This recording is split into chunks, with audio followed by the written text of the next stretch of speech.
నమస్తే, welcome to mega debate. ముందుగా ప్రేక్షకులకి, ప్యానెల్లో సభ్యులకి, ప్రతి ఒక్కరికి కూడా స్వాతంత్ర దినోత్సవ శుభాకాంక్షలు. సో పెద్దిరెడ్డి రామచంద్రారెడ్డి గారు, ఆయన పైన అనర్హత వేటు పడనుందా? ఎందుకంటే పెద్దిరెడ్డి రామచంద్రారెడ్డి గారు అంటే సామాన్యమైన వ్యక్తి ఏం కాదు. వైసీపీలో ఆల్మోస్ట్ ఆల్ నెంబర్ 2 పొజిషన్ అయింది. అయితే మొన్న ఏదైతే ఎన్నికలు జరిగినాయో ఆ ఎన్నికల అఫిడవిట్లో కొన్ని తప్పులు చేశారని, అంటే తప్పుడు డాక్యుమెంట్స్ ప్రొడ్యూస్ చేశారన్నట్లుగా ఆస్తులకు సంబంధించిన వ్యవహారంలో 142 ఉన్న ఆస్తులను సంబంధించిన ఏవి కూడా వివరాలు అందులో పొందుపరచలేదు అని చెప్పేసి బీసీవై పార్టీ అధినేత అయినటువంటి రామచంద్ర యాదవ్ గారు కోర్టులో పిటిషన్ వేశారు. దీనికి సంబంధించి నిన్న విచారణ జరిగింది. ఏదైతే పెద్దిరెడ్డి రామచంద్రారెడ్డి గారికి క్లారిటీ ఇవ్వండి, దానిపైన మీ వాదన వినిపించండి అని చెప్పేసి చెప్పడం జరిగింది. సో ఈ క్రమంలో అసలు ఏంటి ఈ కేసుకు సంబంధించిన వ్యవహారం ఎట్లా ఉండబోతుంది, వాస్తవంగా ఆయన ఏమైనా సరే కావాలని వదిలేశారా ఏంటి అనే అంశాలను ఈ డిబేట్లో చర్చిద్దాం. సో తెలుగుదేశం పార్టీ అధికార ప్రతినిధి శ్రీనివాస్ చౌదరి గారు, అలాగే జనసేన పార్టీ అధికార ప్రతినిధి మహేష్ గారు, వైసీపీ అధికార ప్రతినిధి కారుమంచి రమేష్ గారు, అలాగే అనలిస్ట్ కృష్ణాంజనేయులు గారు మరి కొద్దిసేపట్లో జాయిన్ అవబోతున్నారు. సో ముందుగా మహేష్ గారు.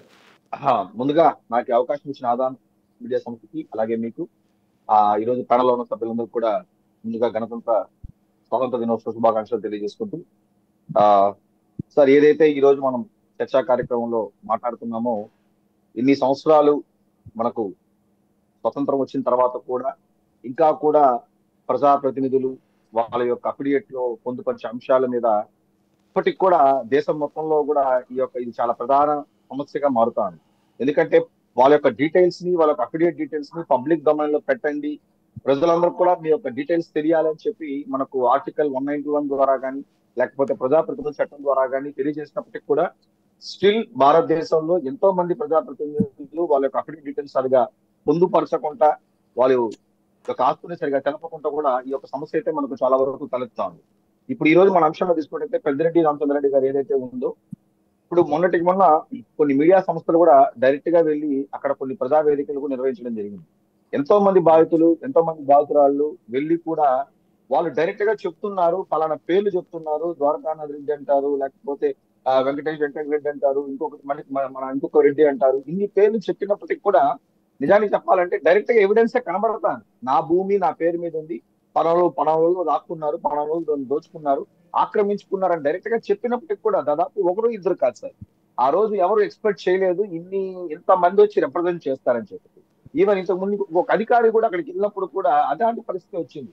ఆయనే పుగనూరులో ఒక మాట అన్నారు, నేను అనుకోలేదు ఏదో ఒక 5-6 మంది వచ్చి చెప్తారనుకో, రిప్రజెంటేషన్ ఇస్తారనుకున్నాను, బట్ ఈరోజు చూసినట్టయితే కొన్ని వందల మంది వచ్చి నిలబడుకున్నారన్నప్పుడు ఆ అధికారి ఇంతవరకు ఆయన యొక్క జీవితంలో ఇటువంటి ఎక్స్పీరియన్స్ ఇప్పుడు కూడా చేశారు. సిసోడియా గారు ఆయన యొక్క జీవితంలో ఆయన ఇటువంటి ఎక్స్పీరియన్స్ నేను ఫేస్ కాలేదని కూడా చెప్పారు. అంటే ఇది క్లియర్ కట్ గా ఇదేముంది సార్, ఇది ప్రతిపక్ష పార్టీలో లేకపోతే కూటమి ప్రభుత్వమో మాట్లాడుతుంది కాదు. ఇన్ని రోజులు పెద్దిరెడ్డి గారి గురించి మాట్లాడాలంటే కూడా భయపడిన ప్రజలు ఈ రోజు కూటమి వచ్చిన తర్వాత ఒక ధైర్యంతో బయటకు వచ్చి, సామాన్యులు అక్కడ చాలా మంది ముస్లింస్ ఉంటారు, ఆ యొక్క పొంగనూరులో పట్టుదలకు తీసుకున్నట్టయితే వాళ్ళందరూ కూడా ఆ రోజు బయట వచ్చి ఆయన చెప్పేటప్పుడు, ఆయన తర్వాత వెళ్ళేటప్పుడు ఒక ప్రెస్ స్టేట్మెంట్ ఇచ్చారు, నేను ఎక్స్పెక్ట్ చేయలేదు ఇంతమంది వస్తారు అని. తర్వాత ఒక మీడియా సంస్థ పెట్టినప్పుడు కూడా చాలా మంది వచ్చి బయట పెట్టడం జరిగింది. నిజానికి దీని అంతా కూడా సుమోటోగా కూడా తీసుకునే అవకాశం కూడా ఉండొచ్చు చెప్పాలి అంటే. ఎందుకంటే డైరెక్ట్ గా ఎవరైతే బాధితులు ఉంటారో, ఎవరైతే దోచుకున్నారో రెండు కూడా అక్కడ క్లియర్ గా ఉన్నప్పుడు ఎందుకు ఇంకా ప్రభుత్వం ఎందుకు ఇంకా నాన్స్తా ఉందో కూడా నాకు అర్థం కావట్లేదు చెప్పాలి అంటే. ఎందుకంటే ప్రజలు ఈ కూటమి ప్రభుత్వం ఏదో మేలు జరుగుతుందని ధైర్యంతోనే బయట వచ్చినప్పుడు స్టిల్ ఇంకా దాని మీద వాళ్ళకి యాక్షన్ ఇంకా తీసుకోలేదు, దాని మీద ఎటువంటి చర్యలు తీసుకోలేదు అని కూడా మనకు తెలుస్తుంది. అదేలాగా సార్, ఎవరైతే ఈ రోజు బీసీవై పార్టీ అధినేత అది వేశారో సార్, వాస్తవానికి మనకున్నటువంటి చట్టం ప్రకారం ఆర్టికల్ 191 కానీ, లేకపోతే ప్రజాప్రతినిధుల చట్టం 1951 ప్రకారం కానీ ఖచ్చితంగా వైపుకు సంబంధించినటువంటి ఆస్తి వివరాలు అయితే మాత్రం మనం ఖచ్చితంగా వెల్లడించాల్సిన అవసరం అయితే చాలా వరకు ఉంది. ఇప్పుడు పాయింట్ ఏంటంటే, డెఫినెట్ గా కోర్టు ఇప్పుడు కేవలము పెద్దిరెడ్డి రామచంద్రారెడ్డి గారికే కాకుండా ఆ తర్వాత చల్లా బాబు గారికి కూడా ఈ రోజు వాళ్ళ యొక్క అఫిడేట్ కి సంబంధించినటువంటి దానికి కూడా నోటీస్ ఇవ్వడం జరిగింది. అంటే ఇంటెన్షన్ ఆఫ్ రామచంద్ర యాదవ్ ఏంటో మాకైతే ఇక్కడ కొద్దిగా అర్థం కావట్లేదు. అంటే ఆయన ఇద్దరు ఆస్తి వివరాలు అడిగినప్పుడు తెలకపోతే మూడో క్యాండిడేట్ ఈయన ఉన్నాడు కాబట్టి ఈయనకేమైనా అవకాశం ఉంటుందని ఏమన్నా ఉద్దేశంతో వేశారని నాకైతే తెలియదు. కానీ బట్ వాస్తవానికి అయితే మాత్రం డెఫినెట్ గా వైట్ డీటెయిల్స్ అయితే మాత్రం ప్రజెంట్ చేయాల్సింది. సార్ మీకు కొన్ని ఎగ్జాంపుల్స్ కూడా ఉన్నాయి సార్ మన దేశంలో ఇప్పటివరకు కూడా. మొన్న మనకు తెలంగాణలో 2019లో బీఆర్ఎస్ ఎమ్మెల్యే గద్వాల్ బండ్ల కృష్ణమోహన్ రెడ్డి గారు కూడా మన యొక్క ఆ మీద 28,000 ఓట్లతో గెలిచుంటారు. ఎవరంటే మన డికే అరుణ గారి మీదతో గెలిచుంటారు సార్. సో అక్కడ కూడా ఏం జరిగిందిరా అంటే ఆ తర్వాత మళ్ళా కోర్టుకి వెళ్ళి అఫిడేట్ లో రాంగ్ డీటెయిల్స్ సబ్మిట్ చేశారని చెప్పిన తర్వాత ఆయన డిస్క్వాలిఫై చేస్తుంది అక్కడ ఆ హైకోర్టు. ఆ రోజు అక్కడ తెలంగాణలో ఆ తీర్పు ఇస్తుంది. ఆ తర్వాత ఆమె కంటెస్ట్ చేసినప్పుడు ఒక పార్టీలో ఉంటారు, రిజల్ట్ వచ్చిన తర్వాత ఆమె బీజేపీలో ఉంటుంది. ఆ తర్వాత ఆమె బీజేపీ వైస్ ప్రెసిడెంట్ కూడా ప్రకటిస్తూ ఉంటారు. సో అప్పుడు ఆమె అక్కడ అక్కడికి ఆమెకి జరిగింది. నిజానికి ఇప్పుడు ఈ విషయంలో సార్ 140 ఆస్తులు కాదు, ఒక్క ఆస్తి ప్రూవ్ అయినా కానీ చాలు. ఇక్కడ number is not the important, whether 142 145 is not the matter actually. ఒక్క ఆస్తి పత్రాలు వాళ్ళ ఆవిడ మీద ఉన్నప్పటికీ అది అఫిడేట్ లో పొందుపరచకపోతే ఖచ్చితంగా పెద్దిరెడ్డి రామచంద్రరెడ్డి గారు అనర్హతకి గురవుతారు. దాంట్లో ఎటువంటి సందేహం అయితే లేదు ఇక్కడ ఈ విషయంలో మాత్రం. ఎందుకంటే మొన్న అందరికీ భారతదేశం మొత్తం కూడా చూసింది, ఆంధ్ర రాష్ట్రం మొత్తం కూడా చూసింది, మదనపల్లి సబ్ కలెక్టర్ ఆఫీస్ లో ఏ విధంగా ఫైల్స్ దగ్ధమయ్యా కూడా తెలిసింది. ఆ రోజు తర్వాత చాలా విషయాలు బయట వచ్చింది. నాకున్నటువంటి అక్కడ గ్రౌండ్ రిపోర్ట్స్ ప్రకారం, పుంగనూరుకి సంబంధించినటువంటి కొంత గ్రౌండ్ రిపోర్ట్స్ ప్రకారం పులిచెర మండలంలోని ఫారెస్ట్ ఆస్తుల్లో 197 ఎకరాలు వారి బంధువుల పేరు మీద ఉంది. అలాగే పులిచెర్ల మండలం కల్లూరి దగ్గర శివాలయం భూమి 18 ఎకరాల వరకు వాళ్ళ బినామీ పేరు మీద ఉంది. ఇందులో 30% ఆఫ్ ఆస్తుల వరకు వాళ్ళ వైఫ్ పేరు మీద ఉన్నందుకు కూడా మనకు అక్కడ ఉన్నటువంటి లోకల్ రిపోర్ట్స్ ప్రకారం కూడా మనం తీసుకుంటున్నాం సార్. సో కాబట్టి డెఫినెట్లీ రిజల్ గా కానీ కోర్టు కరెక్ట్ గా ఒక్క రోజు పనిచేస్తే, ఒక్క సెక్షన్ కరెక్ట్ గా బలంగా పనిచేయగలిగితే రాజ్యాంగంలో ఈ రోజు కూడా అందరం కూడా మనం దేశం అంతా కూడా మాట్లాడుకుంటా ఉంటాం. ప్రధానమంత్రి మోడీ గారు కూడా మాట్లాడుతున్నారు. ప్రతి ఒక్కరు కూడా దేశం బాగుండాలని కోరుకుంటా ఉంటాం. సో ఇట్లాంటి అవకాశంలో ఒక్కసారి రాజ్యాంగము ఈ ఒక్క రోజున కనీసం దీని మీద కానీ పనిచేయగలిగితే డెఫినెట్ గా ఇలాంటి మాజీ మంత్రులు కాదు సార్, భారతదేశంలో చాలా మంది అనర్హత గురే అవకాశం ఉంది.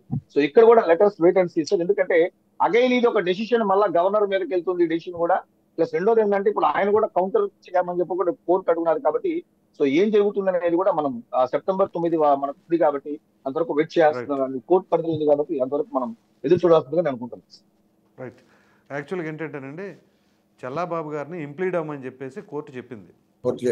సో రైట్, అందు గురించి తప్ప ఈ బీసీవై రామచంద్ర యాదవ్ గారు ఏదో ఆయనకు కూడా అఫిడవిట్ ఏమైనా సరే తేడా వస్తే అయిపోదాం, ఎమ్మెల్యే అయిపోదాం కాదు.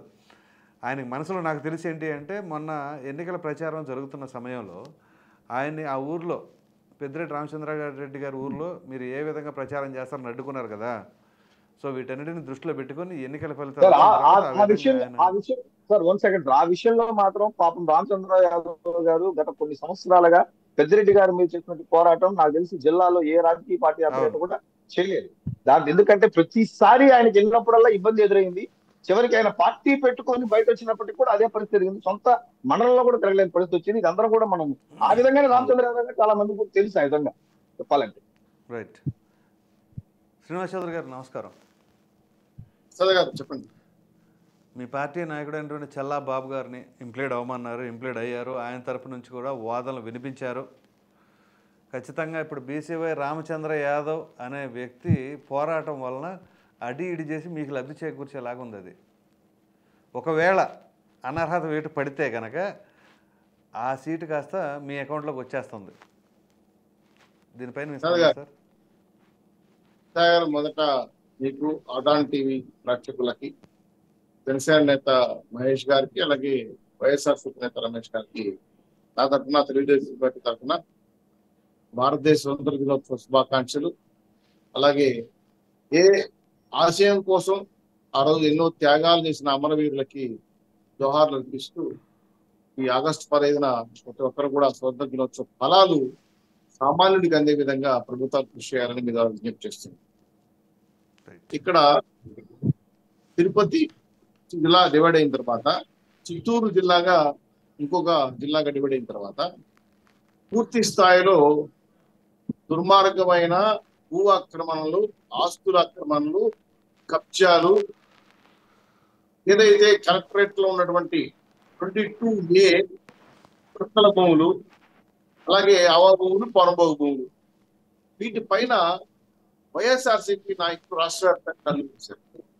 1,75,000 ఎకరాలు ఈ విధంగా అనేకాంతమైనది ఒక చిన్న లెక్క కూడా రాష్ట్ర ప్రభుత్వం మీద ఉంది. అందులో భాగంగా చిత్తూరు జిల్లాలో 979 ఎకరాలు గతంలో జేసీగా పనిచేసిన వెంకటేశ్వర్లు అప్పనంగా పెద్దరెడ్డి గారు రాయించారని కూడా అభియోగం ఉంది, కేసు వచ్చింది. దీన్ని క్యాన్సిల్ చేయమని చెప్పి కూడా రాష్ట్ర ప్రభుత్వం కేసు చేసింది.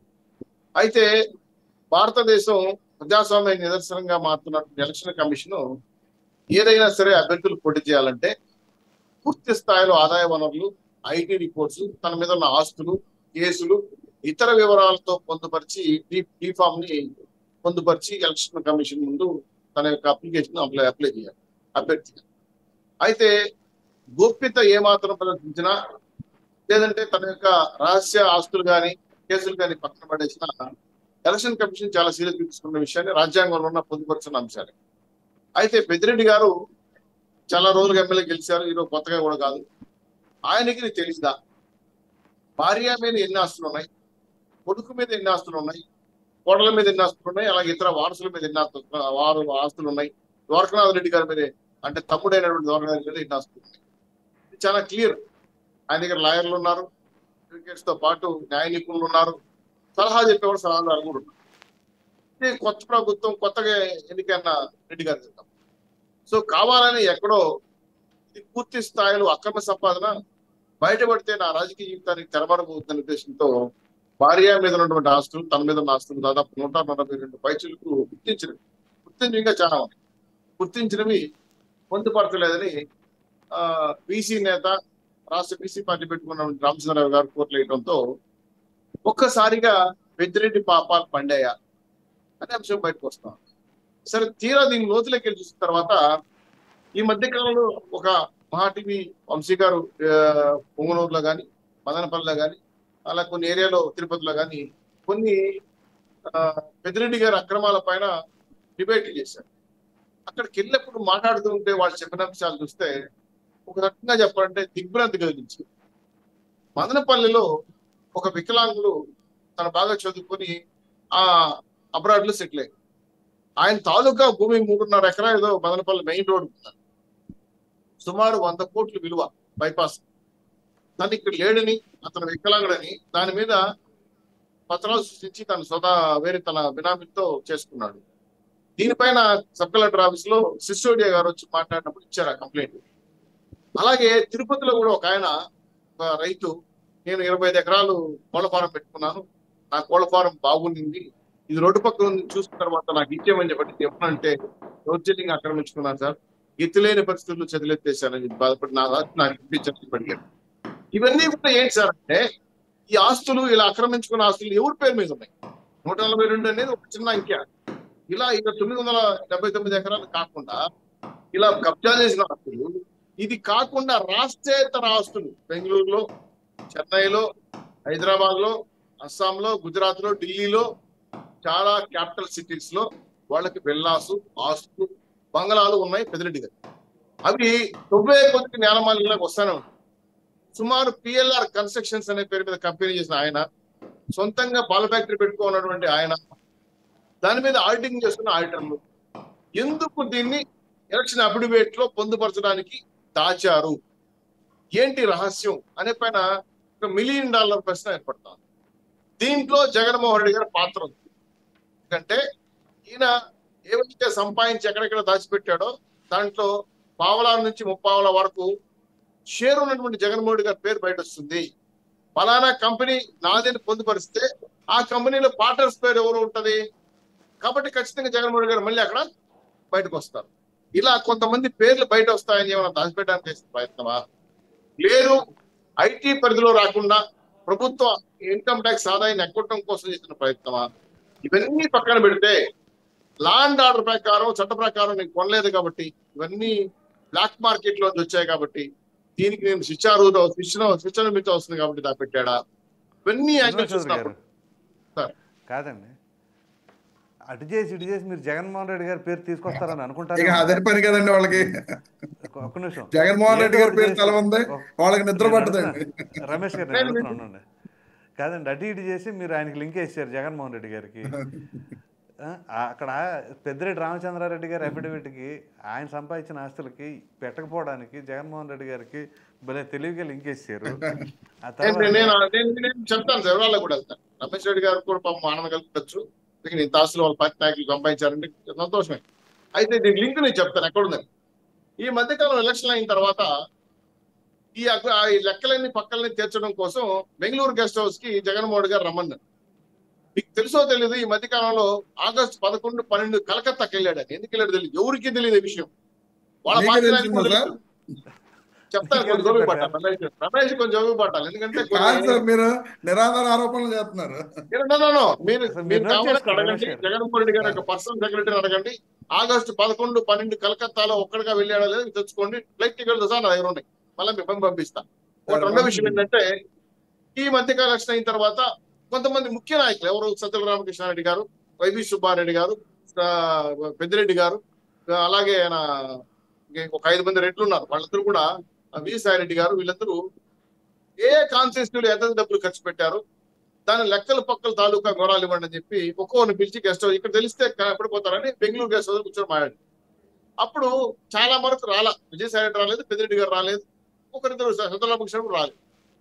అప్పుడు వెంటనే ఫోన్ చేసి మీరు ఇవ్వకపోతే చర్యలు తీసుకుంటా అని చెప్తే పెద్దిరెడ్డికి నయానా భయ కొన్ని సూట్ కేసులు ఎత్తుకుపోయి ఆయనకు అప్పచెప్పి, అలా ఇవి ఇన్ని అయ్యాయి, ఇన్ని ఖర్చు అయ్యాయి, ఇంత మిగిలింది, మీ వాటాలు ఈ వాటాలు ఉన్నాయి అని చెప్పి వాయిదా తీసుకొని వచ్చాడు. అది మాకు తెలుసు, బెంగళూరుకి వెళ్ళి మాట్లాడు. సో జగన్మోహన్ రెడ్డి గారికి ప్లస్ పెద్దిరెడ్డి గారికి ఆర్థిక సంబంధాలు లేవా అంటే 100% ఉన్నాయి, కాబట్టి ప్రూవ్ చేసుకోవచ్చు. రెండో విషయం ఏంటంటే, పెద్దిరెడ్డి గారి లావాదేవీల్లో మీకు గమనించారో లేదో ప్రసాద్ గారు, రాయలసీమ జిల్లాలందరికీ, రాయలసీమ జిల్లాలో ఉన్న అన్ని కాన్స్టిట్యూన్సీలకి పెద్దిరెడ్డి గారు వాళ్ళ పార్టీ నాయకులకి నిలబడిన ఎమ్మెల్యేలకి ఎంపీలకి ఫండింగ్ చేశాడు. మరి డబ్బులు లావాదేవీలు ఎవరిస్తారు? నాకు తెలిసి జగన్మోహన్ రెడ్డి గారికి అత్యంత సన్నిహితులు, ఆయన ఆర్థిక లావాదేవీలతో పాటు చెవిరెడ్డితో చెవిరెడ్డి పేరు మిస్ అయింది, వీళ్ళు కొంతమంది 5-6 మంది చెవిరెడ్డి లాంటి వ్యక్తులను పెట్టుకొని ఆయన ఆర్థిక లావాదేవీలు అలా వ్యాపార లావాదేవీలు చేస్తుంటాడు. దీనికి ఫారిన్ డైరెక్ట్ ఫండ్స్ కూడా వస్తాయి. ఎలా అంటే, గతంలో తిరుపతి దేవస్థానం నుంచి కళ్యాణం వస్తూ తాలిబొట్లు వస్తూ అని చెప్పి US లో, ఆస్ట్రేలియా, లండన్లో కొన్ని కార్యక్రమాలు చేస్తారు. కళ్యాణ శుభం వస్తూ అని తాలిబొట్లు ఫ్రీగా ఇస్తారు. అక్కడ గుళ్ళో డొనేటర్ల లిస్ట్ తీసుకొని వాళ్ళకి వెళ్ళి చెప్పి, మేము ఇక్కడ డబ్బులు ఇస్తాము, మీరు చెక్కుల రూపాన తిరుపతి దేవస్థానానికి ఇవ్వండి. చాలా లింక్ ఉంది సార్, చాలా పకడ్బందీగా ఆలోచించండి. చెప్పేది అభ్యోగాలు కాదు, వాస్తవాలు చెప్తున్నా, ఎవిడెన్స్ ఉన్నాయి. ఎందుకంటే ఫామ్ DBDA IT రికార్డ్స్ లకి చెక్ చేస్తే ఇంటర్నేషనల్ నుంచి ఫండింగ్స్ ఏ విధంగా టీడీడీకి వచ్చాయి. టీడీడీలు 2 ఉన్నాయి, ఒక టీడీడీ తిరుపతి దేవస్థానం, రెండో తుమ్మలకుంట తిరుపతి దేవస్థానం. అక్కడికి వచ్చిన చెక్ లేదు. సో వీళ్ళు హవాలా డబ్బులు, ఇండియన్ డబ్బులు ఎత్తుకెళ్ళి వాటిలో ఇన్వెస్ట్ చేసి అక్కడ చెక్కుల ద్వారా విలాల రూపాయలు తీసుకొచ్చిన డబ్బులు రెండో టీడీడీకి వెళ్ళాయి. దాని మీద విచారణ జరుగుతోంది, రిలీజ్ అధికారులు జరుగుతోంది. ఇప్పటికీ నాకు తెలిసి 2000 కోట్ల రూపాయల విధంగా మార్పింగ్ జరిగింది. ఇది నేను ప్రాథమిక విచారణతో నేను డిస్కస్ చేసిన విజయబాబుతో మాట్లాడిన సంబంధాలు ఇవన్నీ కూడా డాలర్ రూపాయలు వచ్చిన చెక్కులు. దాదాపు 100 చెక్కులు వస్తే 30 చెక్కులు డైవర్ట్ చేశారు. అప్పుడు అనిత షా అంకెల్ అనే ఎఫెన్సీ ఒక ఉండేది. ఆవిడ, కరుణాకర్ రెడ్డి, చెవిరెడ్డి, పెద్దిరెడ్డి కొడుకు మిథున్ రెడ్డి ఫారెన్ వెళ్ళారు. సో ఇవి చాలా ఉన్నాయి సార్ లావాదేవీలు చెప్పుకుంటా పోతే. అలాగే భారతీయ సిమెంట్ లో ఒక నిమిషం, భారతీయ సిమెంట్ లో చెవిరెడ్డి గారికి 1% వాటా ఉంది. మీకు తెలుసు, రికార్డు ఉంటా చూడండి. ఇవన్నీ లావాదేవీలు లేకుండా వ్యాపారం చేస్తారు. సో పెద్దిరెడ్డి గారి రాష్ట్రంలో అందులో వ్యాపారాల్లో పర్సంటేజ్ వాటాలు ఉంటే తప్పే ఉంటుంది చెప్పండి. నేను అందుకే సార్, అదేమంటాను, ఇప్పుడు వ్యాపార లావాదేవీలు వాళ్ళకు ఉన్నాయి కాబట్టి చెప్తున్నా, లేదని చెప్పడానికి. సో ఇవి ఎందుకు ఎలా వచ్చాయి? మిమ్మల్ని ఎందుకు చేర్చుకోలేదు? మా రమేష్ రెడ్డి ఎందుకు చేర్చుకోలేదు వ్యాపారంలో డైరెక్టర్ గా? వాళ్ళ డబ్బులు వీళ్ళు కాపు కాసుకున్నారు. రమేష్ గారికి లేని బాధ సార్, రమేష్ గారికి లేదు బాధ. వాటా ఉందా? రమేష్ గారు రమేష్ లాంటి సిన్సియర్ కార్యకర్తలు పెట్టుకోవాలి కదా, ఆయన 10 పైసలు వాటా ఇచ్చినారు కదా. ఎందుకు పెట్టుకోలేదు సార్? ఎందుకు పెట్టుకోలేదంటే, ఆయన లావాదేవీల్లో భాగస్వామి కాదు, అన్యాయాల అక్రమాలు ఆయన లావాదేవీ కాదు. సో పెద్దిరెడ్డి గారు రాయలసీమలో ఉన్న అన్ని కాన్స్టిట్యూన్సీ ఫండింగ్ చేయడానికి ఇప్పుడు దాని సార్ వెనకాల జరిగిన ఆస్తుల లావాదేవీలు కానీ చాలా వ్యవహారాలు ఉన్నాయి సార్.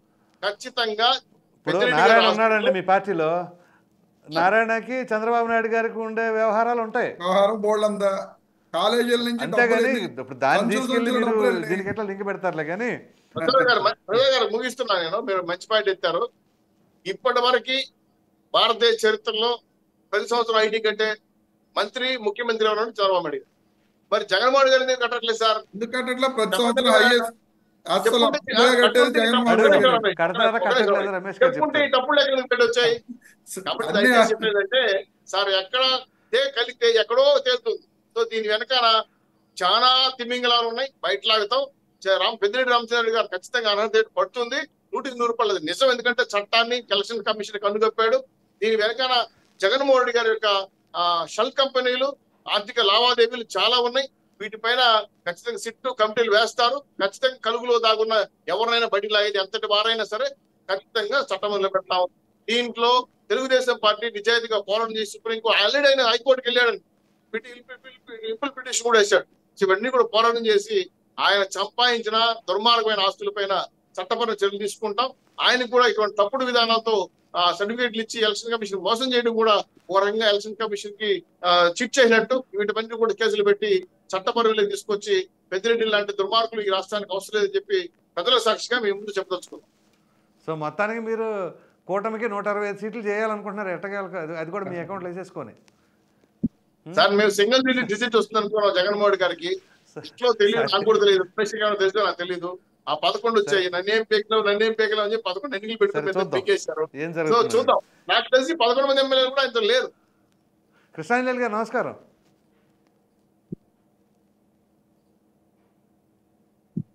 నేను మరలా వస్తాను, ఒకసారి రమేష్ గారితో మాట్లాడొస్తాను సార్. ఓకే అండి. ఎక్కడున్నారు అంజలి? కనపడట్లేదే. నమస్తే అండి. అందుకని పిలిచేది.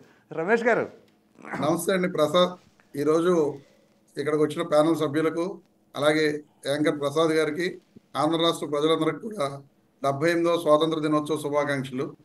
ఎందుకంటే ఈరోజు భారతదేశానికి స్వాతంత్రం వచ్చిన సుదినం.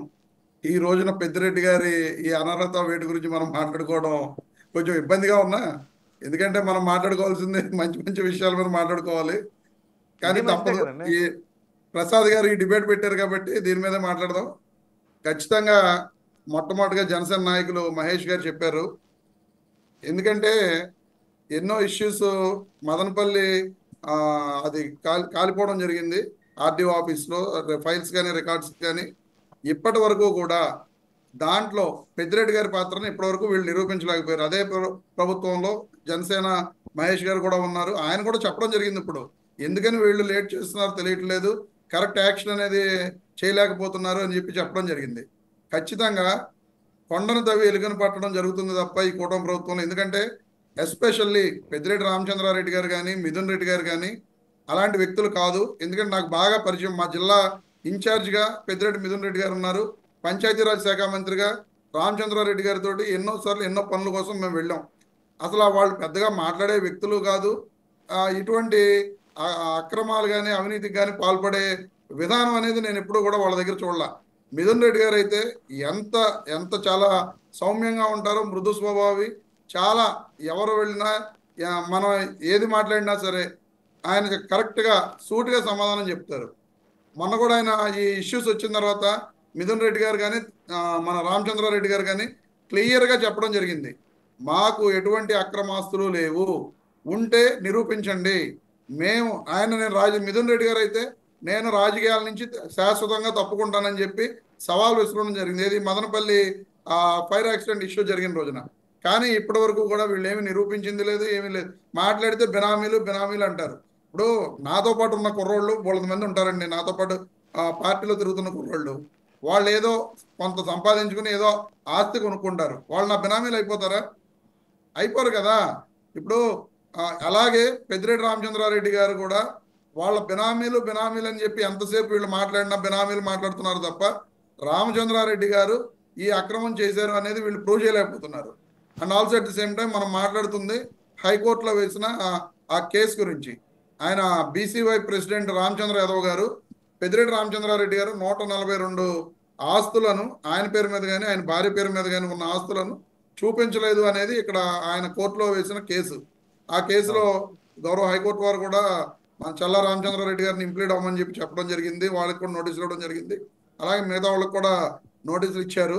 వీటన్నిటిలో కూడా ఆయన రామచంద్ర యాదవ్ గారు చెప్పేది ఏంటంటే 142 ప్రాపర్టీస్ని పెద్దిరెడ్డి రామచంద్రారెడ్డి గారు అఫిడవిట్లో చూపించలేదు, ఎలక్షన్ అఫిడవిట్లో అనేది కేసు. ఖచ్చితంగా పెద్దిరెడ్డి రామచంద్రారెడ్డి గారు అనే వ్యక్తి సీనియర్ నాయకుడు, 7 సార్లు ఎమ్మెల్యేగా ఈ రాష్ట్రంలో 2 పర్యాయాలు ఇద్దరు ముగ్గురు ముఖ్యమంత్రుల దగ్గర ఆయన మంత్రి పదవులు నిర్వహించిన వ్యక్తి. అలాంటి వ్యక్తి ఎలక్షన్ అఫిడవిట్లో తప్పు చేస్తాడు అని అనుకోవడం చాలా పొరపాటు. ఎందుకంటే వాళ్ళ లాయర్లు ఉంటారు, వాళ్ళకి వివిధ రకాల వ్యాపారాలు ఉన్నాయి, బోల్డంతా వాళ్ళకి ఆర్గనైజేషన్ అనేది ఉంటుంది. వాళ్ళు అఫిడవిట్లో ఇవన్నీ పొందుపరచలేదు అని చెప్పడం అనేది అభూత కల్పన. ఎందుకంటే ఖచ్చితంగా పెద్దిరెడ్డి రామచంద్రారెడ్డి గారు ఈ తప్పు అనేది చేసుండ్రు. ఆయన ఆ కేసులో కూడా నిర్దోషిగా ఆయన బయటకు వస్తారు, ఎటువంటి ఇబ్బంది ఉండదు. ఏంటంటే ఈ రోజున సూపర్ 6 హామీలు అమలు చేయలేకపోతుంది కూటమి ప్రభుత్వం.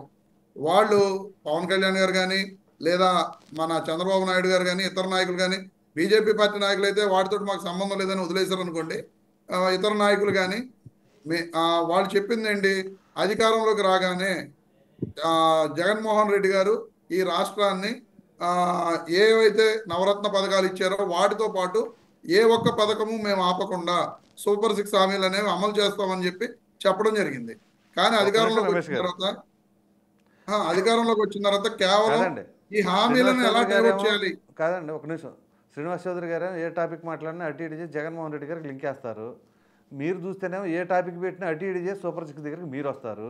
అది వాస్తవం కదా సార్. ఇప్పుడు ఆయన శ్రీనివాస్ చౌదరి గారు ఏం చెప్పారు, జగన్మోహన్ రెడ్డి గారికి మీరు అందులో వాటాలు ఉన్నాయని చెప్తారు, పులుసు కలిపేస్తున్నారు. ఒక నిమిషం చూస్తాను. ఇప్పుడు మిథున్ రెడ్డి గారు పెద్దిరెడ్డి ఫ్యామిలీ మృదు స్వభావులా? అవునండి, మృదు స్వభావాలు. Okay, right. మృదు స్వభావాలు ప్యానెల్లో మిగతా పార్టీలను ప్రక్కన పెట్టేయండి, కనీసం ఎన్లిస్ట్ గారితో మాట చెప్పేస్తారు. ఆ మాట ఆయనే చెప్పాలి మరి. అది పెద్దిరెడ్డి గారు ఫ్యామిలీ మృదు స్వభావులని పోనీ ఎవరైతే తెలుగుదేశం పార్టీ కార్యకర్తలు సైకిల్ యాత్ర చేసుకుంటా వెళతంటే ఏం జరిగింది చూసారా? పెద్దిరెడ్డి రామచంద్రారెడ్డి గారు మిథున్ రెడ్డి గారి గురించి చెప్తున్నాను నేను. అక్కడ ఎవరో నేనంటే వాళ్ళ అనుచరులు అంటే వాళ్ళ అనుచరులు ఎలా ఉంటారు, వాళ్ళు ఎలా ఉంటారు, వాళ్ళ అనుచరులు కూడా అలాగే ఉంటారు. అంతేగాని అన్నమయ్య ఉంటేనేమో అన్నమయ్య శిష్యుడేమో ఇంకో రకంగా ఉండడండి. అన్నమయ్య శిష్యుడు అన్నమయ్య గారి లాగా ఉండాలని ఏం లేదు కదా సార్. ఉంటారండి, అదే కదా గుర్తించండి. మీరు వింటున్నాం కదా అని చెప్పేసి కంటిన్యూగా ఏం చేస్తా ఉంటే ఎలా సార్? ఇక్కడ పెద్దిరెడ్డి రామచంద్రారెడ్డి గారు మొట్టమొదటిసారిగా ఎన్నికల్లో పోటీ చేయలేదు, మొదటి అఫిడవిట్ కాదు. కాకపోతే మనల్ని ఎవరేం చేస్తారులే, మన మీద ఎవరు పిటిషన్ వేస్తారులే అనే ధైర్యంతోనో, ఇప్పుడు మనకు తిరగలేదు జిల్లాలో మొన్నటిదాకా చూసిన పరిస్థితి చూసాం. ఇటువంటి క్రమంలో ఏముంది, మన మీద ఎవరు వేస్తారు కేసు అనే ఉద్దేశంలో వెళ్ళి ఉండొచ్చుగా. అలా అలా కాదు సార్. అక్కడ రామచంద్ర యాదవ్ గారు అనే వ్యక్తి ఈ రోజు కాదు, గత 5 సంవత్సరాల నుంచి ఆయన మీద ఫైట్ చేస్తున్నాడు. ఆ ఫైట్ గురించి ఆయన బీజేపీ దగ్గర నుంచి భద్రత కూడా తెచ్చుకోవడం జరిగింది. ఏమో ఆయన ఫైట్ చేసేలాగా చేశారు. అలా కాదు సార్. ఇప్పుడు ఆయన యాక్చువల్గా ఆయన ఇంటిపైన దాడి చేసి, ఇక్కడ విషయం ఏంటంటే రామచంద్ర యాదవ్ గారు, రామచంద్ర రెడ్డి గారు, ఇంకో రామచంద్ర రెడ్డి గారు, అందరు రామచంద్రలే అక్కడ. అవునండి, ముగ్గురు రామచంద్రులు అండి. ఇప్పుడు మీరు అలా అంటున్నారు ఆయన ఇంటి మీద దాడి చేశారని చెప్పి. మొన్న మిథున్ రెడ్డి గారు, మాజీ ఎంపీ రెడ్డప్ప గారు నాయకులు దాడి చేయడం జరిగింది. ఇంటిపైన దాడి జరిగింది, సుమారుగా 150-200 మంది కాదు సార్ జరిగింది, భయప్రాంతాలకు గురి చేశారు. ఇప్పుడు అదే మొన్న కూటమి ప్రభుత్వం అధికారంలోకి వచ్చిన తర్వాత మాజీ ఎంపీ రెడ్డప్ప గారి ఇంటి దగ్గర మిథున్ రెడ్డి గారి మీద, రెడ్డప్ప గారి మీద దాడి జరిగింది. మరి అది తెలుగుదేశం పార్టీ చంద్రబాబు నాయుడు గారు దాడి జరిగిందా, దండయాత్ర జరిగిందా? దండయాత్ర అంటే ఒకళ్ళు పడితే, దాడి జరగడం అంటే అటు ఇటు జరుగుతూ ఉంటుంది. ఇప్పుడు పెద్దిరెడ్డి మిథున్ రెడ్డి గారు మీరు చెప్పినట్లుగా మృదు స్వభావం కదా. తెలుగుదేశం పార్టీ వాళ్ళకి వైసీపీ తగలేదు సార్. అయ్యో మా వాళ్ళకి ఎన్ని తగలలేదు సార్, అటు ఇటు కూడా మీరు ఎంతమందికి తగిలినాయో రమేష్ చూడండి చెప్పాలి, శ్రీనివాస్ 10 గారు. మంది తలగా మొదలుపెట్టుకున్నారు. అయ్యో మీరు ఏదో టీడీపీలో మీ టీడీపీ వాళ్ళే వాళ్ళు వాళ్ళు ఇస్తారు. కొట్టుకొని అసలు మిలింద్ రెడ్డి గారి పై మాజీ ఎంపీ తోసేశారు గారు మీరు. రెడ్డప్ప గారి ఇంటి దగ్గర మీకు ఏం పని సార్? అక్కడికి రావాల్సిన అవసరం ఏముంది చెప్పండి మీరు. లేదండి, ప్రజలు వచ్చారండి, మా ఆస్తులు దోచుకున్నారండి. అసలు అలాగండి. ఆవు పులి కథ అసలే అసలు లేదు అది. ఆ ముసుగులో తెలుగుదేశం పార్టీ వాళ్ళు దాడి చేయడానికి వచ్చారు. ఆ ముసుగులో టాపిక్ డైవర్ట్ తెలుగుదేశం అవుతుంది, పార్టీ వాళ్ళు చెప్పండి. దాడి చేయడానికి వచ్చారు. ఉంటుంది, నిరూపించండి, అది కూడా చూద్దాం. నిరూపిస్తారండి. ఎందుకు? ఇదిగో మీరు మీరు నేర్పిన విద్యే కదా నిరజాక్ష అని చెప్పి ఎప్పుడో రఘురామకృష్ణరాజు గారు 3 సంవత్సరాలు జరిగిన క్రితం జరిగిన ఇష్యూని ఈ రోజు మీరు కంప్లైంట్ పెట్టారు. రేపు పొద్దున చేశారు అలాగే కదా, మా ప్రభుత్వం రాగానే చెప్తారు కదా. అప్పుడు ఆ రోజు చేసుకోలేదు జరిగిన కదా దాడులు సార్. కానీ ఇంటి మీద కానీ అప్పుడు ఖచ్చితంగా కేసులు పెట్టలేదు, కంప్లైంట్స్ రిజిస్టర్ పెడతారు. చేసుకోలేదు కదా. అవును మీ సార్, అదే ప్రభుత్వంలో చెప్తున్నా. ఎవరైనా ఈ రోజు కేసు పుట్టక ఈ రోజు చేస్తుంటే అధికారం రిజిస్టర్ ఉందని చెప్పి చేసుకోవాలా? వీళ్ళు మరి రిజిస్టర్ ఏం చేస్తారు చేయకపోవచ్చు. వాళ్ళు? ఈ రోజు అధికారం ఉందని చెప్పి వీళ్ళు రిజిస్టర్ చేయకపోవచ్చు. 5 ఏళ్ల తర్వాత మేము అధికారంలోకి వచ్చిన అప్పుడు రిజిస్టర్ చేస్తామండి. ఇప్పుడు మీరు అన్నమాట రఘురామకృష్ణరాజు మీకే గారు వర్తిస్తుంది అది. నీవు నేర్పిన విద్య నీరజాక్ష అనేది అదే మీ హయాంలో చెప్తున్నాను జరిగింది మేము. అదే. మేము మొట్టమొదటిసారి అధికారంలోకి వచ్చాం. గతంలో మేము ఎప్పుడు అధికారంలో లేవండి. ఆ సామెత మాకెలా వర్తిస్తుంది? ఎందుకు వర్తిస్తుంది? ఇప్పుడు రెండోసారి ఇప్పుడు మీరు మరలా మేము అధికారంలోకి వస్తే ఈ రోజున తెలుగుదేశం పార్టీ కూటమి ప్రభుత్వం చేస్తున్న వ్యవహారాలనే మళ్ళా రిపీట్ అవుతాయండి. అసలు వస్తే కదా రిపీట్ అవడానికి రమేష్ గారు. సరే, రమేష్ 2019 ఎన్నికల్లో కూడా ఇదే చెప్పారు సార్ శ్రీనివాస్ గారు. లేదు, రమేష్ గారు, అసలు రమేష్ గారు జగన్మోహన్ రెడ్డి గారికి ఎవరు ఓటేస్తారు? రమేష్, రమేష్, 150 సీట్ల పైన గెలుస్తాం అని చెప్పి చంద్రబాబు సరే, నాయుడు గారు ఎవరి చెప్పడం జరిగింది. నమ్మకం వాళ్ళకు ఉంటుంది. రమేష్, ఎవరి రమేష్, నమ్మకం అదే వాళ్ళకు చెప్తున్నా, ఉంటుంది. వస్తే కదా రమేష్ గారు, అంటున్నారు. రమేష్, రమేష్ గారు మరలా వస్తాను నేను. చాలా చెప్పండి, మంది శ్రీనివాస్ వైసీపీ గారు నాయకులు చెప్పండి. శ్రీనివాస్ గారు చెప్పండి. కృష్ణాంజలి గారు గుడ్ ఒకే మార్నింగ్ సార్. ఒక నిమిషం. చాలా మంది వైసీపీ నాయకులు బయటకు వచ్చి మాట్లాడడానికి ముందుకు రావట్లేదు. అంత ఇంతో రమేష్ వచ్చాడు, ధన్యవాదాలు. కాకపోతే సమస్య ఏంటంటే వాళ్ళ రాజకీయాల్లో వాళ్ళ మెయిన్ గేమ్ లో మీరు పడద్దండి. జగన్మోహన్ రెడ్డి గారికి మెయిన్ గేమ్ పడద్దండి. వాస్తవాలు మాట్లాడండి, నేను కూడా ఒప్పుకుంటాను. మళ్ళీ అధికారం రావడం అంటే నిజంగా చెప్పాలి అది అది అది అది మీరు ఇప్పుడే చెప్పాలి. అది భవిష్యవాణి మన దగ్గర లేదు కదా. టీమ్ లో ఉన్నారు. అది శ్రీనివాస్ చౌదరి గారు జ్యోతిష్యం చెప్తున్నారండి. అదే నేను భవిష్యవాణి చెప్తున్నా, మీరు డ్రీమ్ లో ఉన్నారని చెప్పిన, నేను జ్యోతిషం చెప్పను. కావాలని చూడండి. రైట్ 2019లో మీరు డ్రీమ్ లో ఉన్నారు. మీరిద్దరు ఆగితే కొంచెం కృష్ణాంజలి గారితో మాట్లాడదాం. కృష్ణాంజలి గారు నమస్కారం. నమస్తే ప్రసాద్ గారు, అందరికి సార్ ప్యానల్ ముందుగా మెంబర్స్ మీకు నమస్కారం. స్వాతంత్ర దినోత్సవ శుభాకాంక్షలు. థ్యాంక్ యూ అండి, wish you the same. Thank you sir. Peddireddy Ramachandra Reddy గారు పరిచయం అక్కర్లేని పేరు. సో మీరు ఎట్లాగో అడ్వకేట్ కూడా కాబట్టి కొంచెం ఆ అఫిడవిట్ గురించి, నిన్న జరిగిన పరిస్థితుల గురించి ఒకసారి వివరించండి సార్. మహేష్ కూడా అడిగాడు సార్. శ్రీనివాస్ చౌదరి గారు మహేష్ కూడా చెప్పండి. అడిగాడు sir. Happy independence day sir. అందరికీ స్వతంత్ర దినోత్సవ శుభాకాంక్షలు. ఇక్కడ ఇద్దరు కూడా, రమేష్ గారు, శ్రీనివాస్ చౌదరి గారు ఇద్దరు మాట్లాడినటువంటి మాటలు వాళ్ళ కాన్ఫిడెన్స్ అంటే ఇది ఓవర్ కాన్ఫిడెన్స్ అన్నమాట ఇద్దరిది. ఎందుకు ఇద్దరిది అన్నానంటే, మీకు 5 ఏళ్లే టైం ఇచ్చేది జనం. ఈ 5 ఏళ్లలో మీరు ఏం చేస్తారు ఏంటి అనేది ప్రజలు చూస్తారు, తెలుస్తారు. వాళ్ళు కూడా 2019లో అధికారంలోకి వచ్చినప్పుడు 25 ఏళ్ళు జగన్మోహన్ రెడ్డి వేసుకున్న లెక్క. పాపం ఇప్పుడు కూటమి వాళ్ళు మాత్రం 30 సరే 30 నుంచి 25కి వచ్చాడు, లేదా 30లో ఉన్నాడు, నేను 3 దశాబ్దాలు నేనే అనేటువంటి. ఇప్పుడు వీళ్ళు కూటమి వాళ్ళు పాపం అంతా ఓవర్ కాన్ఫిడెన్స్ లేదు, 10 ఏళ్ళు అనుకుంటున్నారు. మీకు అధికారం ఇచ్చింది అయితే 5 ఏళ్లే, అంతవరకే నిజం. జగన్మోహన్ రెడ్డి మొన్న ఎన్నికల సమయంలో అందరు అభ్యర్థులను పరిచయం చేసేటప్పుడు మన రమేష్ గారు చెప్పినటువంటి వీటికన్నా కూడా, ఈ పదాల కన్నా ఇంకా అద్భుతమైనటువంటి పదాలు చెప్పాడు అందరిని పరిచయం చేస్తూ.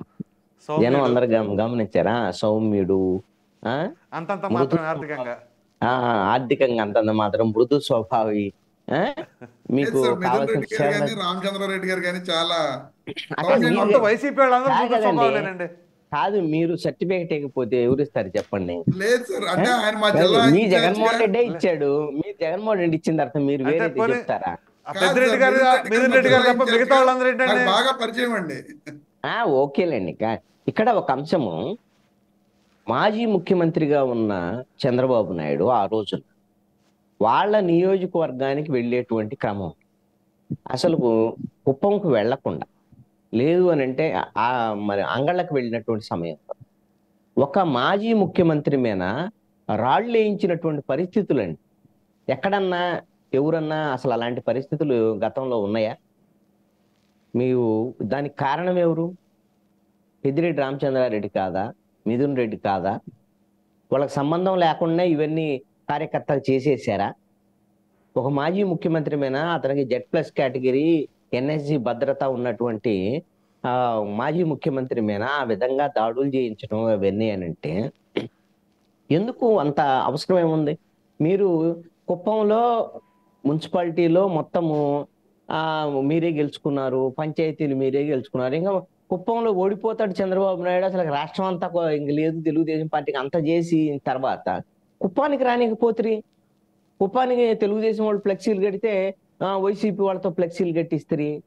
ఎవరు ఇదంతా చేసింది? పెద్దిరెడ్డి రామచంద్రారెడ్డి కాదా? లేదా వేరే వాళ్ళు వచ్చి చేశారా? ఇప్పుడు పెద్దిరెడ్డి రామచంద్రారెడ్డికి చంద్రబాబు నాయుడికి ఇప్పుడు జగడం కాదండి. వాళ్ళు విద్యార్థి ఉద్యమం నుంచి బహుశా నాకు తెలిసి వాళ్ళు అప్పటి నుంచే వాళ్ళిద్దరి మధ్య వైరం ఉంది. రాజకీయంగా ప్రత్యర్థులుగానే కొనసాగుతున్నటువంటి పరిస్థితి ఉంది. రాజకీయంగా మీరు ఏమైనా చేసుకోవచ్చు, రాజకీయంగా ఒకళ్ళనొకళ్ళు ఓడించుకోవచ్చు, ఓడించడానికి కావాల్సినటువంటి ప్రయత్నాలు చేయొచ్చు. ఆ విధమైనటువంటి ఆ ఫైటింగ్ ని జనం కూడా హర్షిస్తారు.